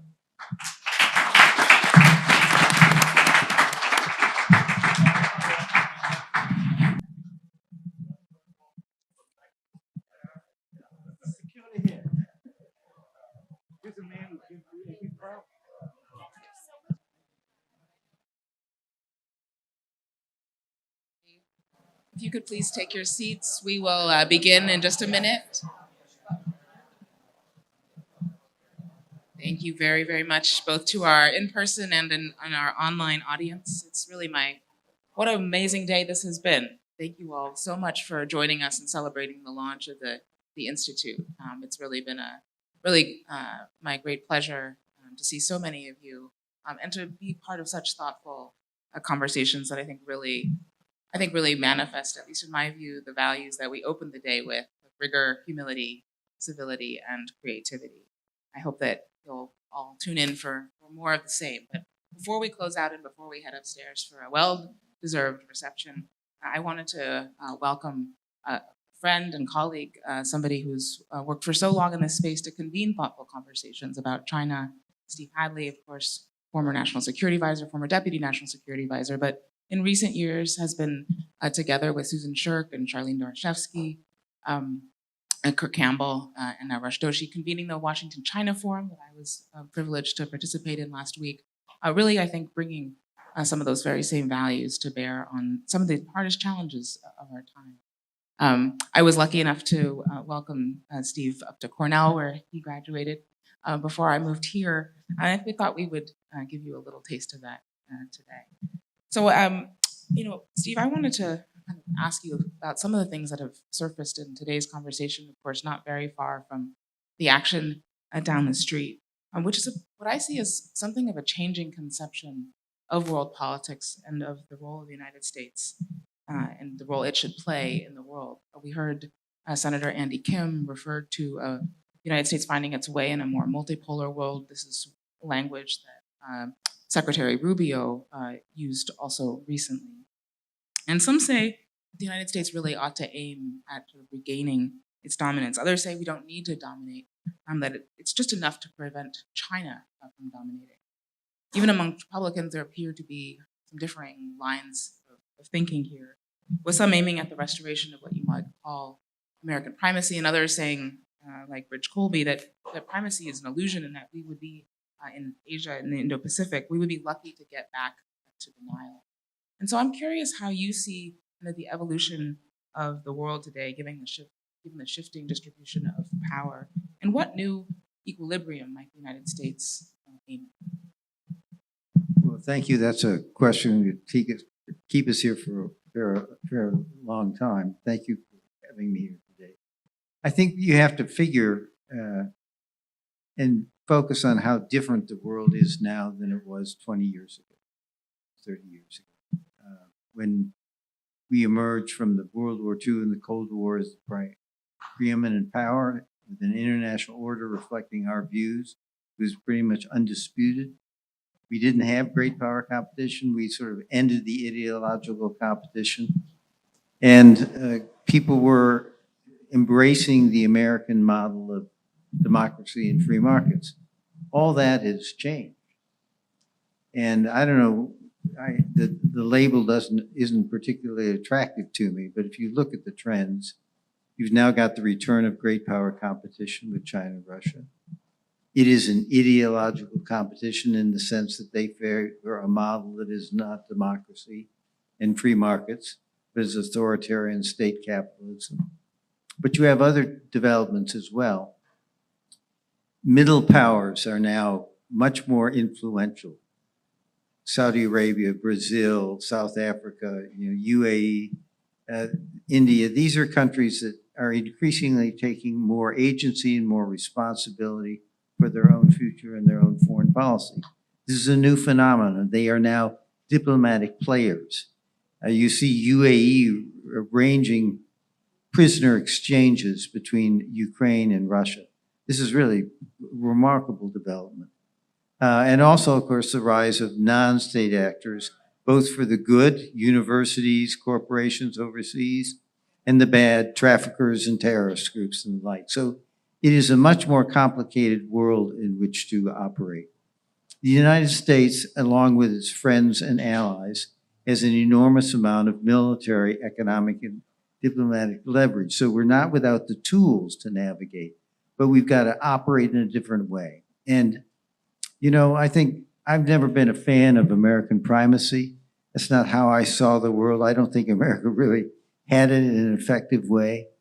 But we did have a tendency in which we would go through intense interagency discussions, come up with a position, then go to our friends and allies and say, here's what we would like to do. And if they say, well, we'd like to make a couple changes, we would say, no, then we'll lose the interagency consensus. This is sort of take it or leave it.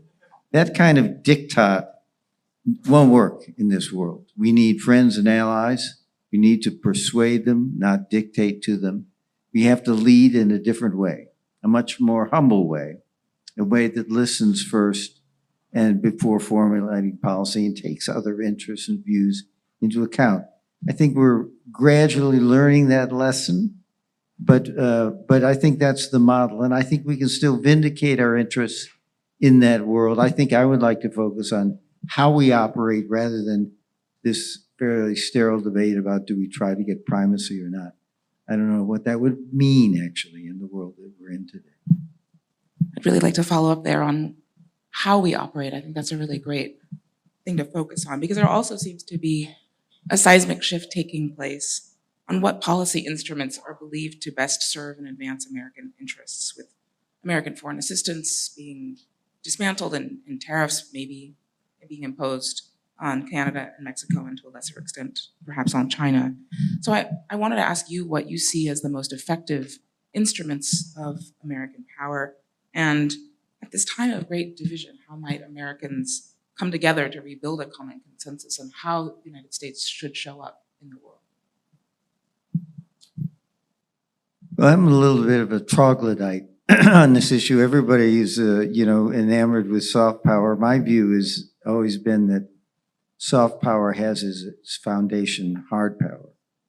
which is military power, certainly, but even more fundamentally, economic power and economic strength, because it is economic strength that both supports your military instrument, but also is an instrument in its own right. So my own view has always been you want a hard power base, your strong economy, strong military, and that supports your diplomacy.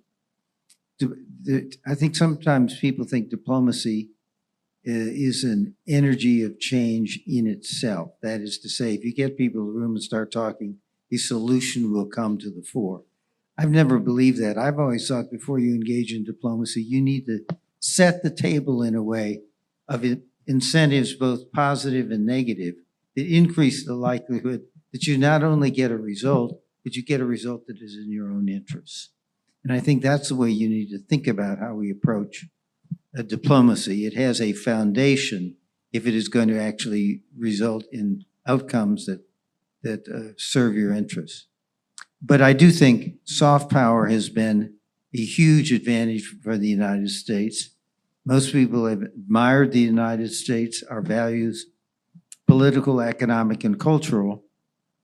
And one of the questions is whether in the pursuit of sort of, I would say, more narrow interests of the country, in the way that we are starting to do that, are we forfeiting soft power in a way that is actually going to make us less effective and less influential in the world than we are now? And I think that is the dilemma, and that is the question.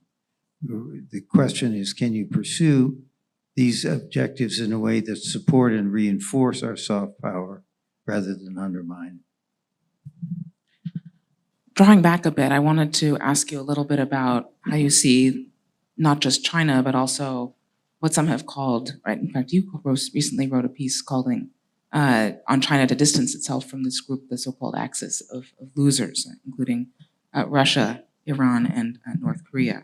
So how do you see China's interests as being somewhat different from those in this group? And how should the United States, or could the United States potentially shape China's choices in ways that would make the world a less dangerous place? So, you know, you never get a chance to control the title of the pieces you write. The title was a little more pointed than I had anticipated, especially when I had lunch with the Chinese ambassador and he told me how pointed he thought the title was. But the point I was trying to make, not that anybody would call China a loser, given its economic, political, military power, the success it's had in the world. But it was to make the point that China, for some reasons, decided to chain itself to these three other countries that have, I would say, regional hegemonic programs that I think are going to fail. And it is in America's interest to ensure, to the extent that we can, that they do fail. This is North Korea's effort to intimidate its neighbors. This is Russia's war on Ukraine. And this is what Iran has been trying to do to destabilize the Middle East for a number of decades. And if you look at it, my point was to say to China, these ventures that these countries are engaged in, that you are titularly or concretely supporting, are going to fail. And I think that's more true now than it was before. If you look at the setbacks Iran has had over the last month at the hands of the Israelis in terms of what Israel has done to Hamas, as well, and Iran itself in terms of its taking out its air defense system and rendering it pretty vulnerable. Or I think the possibility that Ukraine's war is not going to go in Russia's direction as it now thinks it is. And so the question really is for China, why do you want to tie yourself to these countries that have agendas that most of the world is trying to defeat and probably will defeat? You, a country that is strong, that wants to lead the world in a different direction, basically remake the international system, why do you want to chain yourself to these countries? And the hope that I don't think you'll break apart this fearsome foursome, but you might by raising the kind of questions I raised, make China a little bit less enthusiastic and maybe a little bit more circumspect in how it supports them in their various causes. Well put. Many have said that we are in the early days of a strategic competition with China, though from my vantage point, it's not entirely clear what we're competing over and how we would measure success. These are somewhat contested concepts. So I wanted to ask you, taking the long view, how you might see this playing out. What are some of the scenarios you might foresee, and what path forward might you hope the two countries are able to follow? Well, can I use this as a jumping off point for a hobby horse? This is not going to endear me to certain places in this town, but it is now conventional wisdom that that American policy for decades was misguided. That it was based on the assumption that if you could encourage economic freedom in China, it would ultimately, over time, result in demands by the Chinese people for political freedom. Everybody now says that didn't work, wouldn't work, was naive and ill-fated from the very beginning. I don't happen to believe that was right. I think actually China was opening up politically. It was opening up economically through reform and opening up, and it was starting to open up politically. And that the person who actually really thought that this strategy might work was actually none other than Xi Jinping. He thought actually economic reform might lead to political opening up and reform and demand for more control by the people of China, and that would redound to the detriment of the Communist Party. And he had no interest in more political opening up in China. And as a consequence, he cracked down on the private sector and exerted more control over the economy in order to avoid the political consequences of further economic reform. And I would argue, others in the audience would disagree, that when placed with the choice of economic reform versus political control, Xi Jinping has always opted for political control and always will. And that really is where we are. I don't give up on the notion that at some point China may move in another direction. Where we are now, Steve Began, who I'm going to quote, I hope I do it accurately, but did a public session here at CFR as part of the China Forum that Jessica referred to. He said the policy the United States should pursue would be deter, compete, and engage with China, all three at the same time. That's not a bad bumper sticker. And I think the trick is we're going to compete. China is going to compete with us. China's been doing a lot of things, as you all know, to try to make itself more self-sufficient while making the world more dependent on China. In some sense, the policies we are pursuing to enhance our ability to compete with China are in response to China's policies to improve its ability to compete with us. We're in this competition. The issue is, can we do it in such a way that it is confined to those things that are strategic and have national security significance, so we decouple in those areas, but still maintain a kind of robust economic engagement in the areas of the economy which are not national security sensitive and where it's the interests of both countries to have a robust economic relationship. If we can do that, at the same time do things that deter China from certain kinds of adventurism that many people feel that they, and fear they contemplate, and at the same time engage with China so we don't miss signals from each other, misapprehend each other's intentions, and maybe even work on global challenges which threaten each of us and which we each have an interest in resolving, but neither can resolve on our own. That kind of mixed formula is probably the best we can get for the next decade or so. And I think it heads in the right direction. I very much agree with you there. And I think that, one of the perennial debates here is whether the United States policy can or should seek to, quote, change China. The Biden administration rejected an end state seeking only to manage the competition. But some voices from the first Trump administration, as Matt Pottinger and together with Congressman Gallagher, argued that the United States should aim at winning, not managing this competition, which they argued that victory would mean that China's communist rulers would give up trying to prevail, and the Chinese people would find inspiration to explore new models of development and governance. That's how they define success anyway. And so I guess a question I have for you is, one, are their objectives realistic? And secondly, because I think that they've been, I think, quite clear that the objective of US policy is not regime change. But even so, even if that's not the objective, how should US policy grapple with the consequences of the Chinese Communist Party's domestic insecurity and fears that the United States might be out to subvert them? Well, I think we should be clear that it is not our agenda, that we do not think that we are able, nor is it our intention, to change the Chinese regime. I think our ability to influence internal developments within China are limited. And if you read the Pottinger-Gallagher piece, they disavow regime change as an objective of US policy. I think that's right. What we can try to do is shape the environment around China and influence its external behavior so it is less inimical to our interests and values in the world. But the other thing I think we can do, which makes it a little bit more ambiguous, is I think China needs to expect that we will continue advocating our values in the world of democracy, freedom, human rights, rule of law. That's who we are. We've done that throughout our history. It's in our DNA. And to the extent that gives hope to reformers in China, that China one day might move in that direction, that's a great thing, not a bad thing.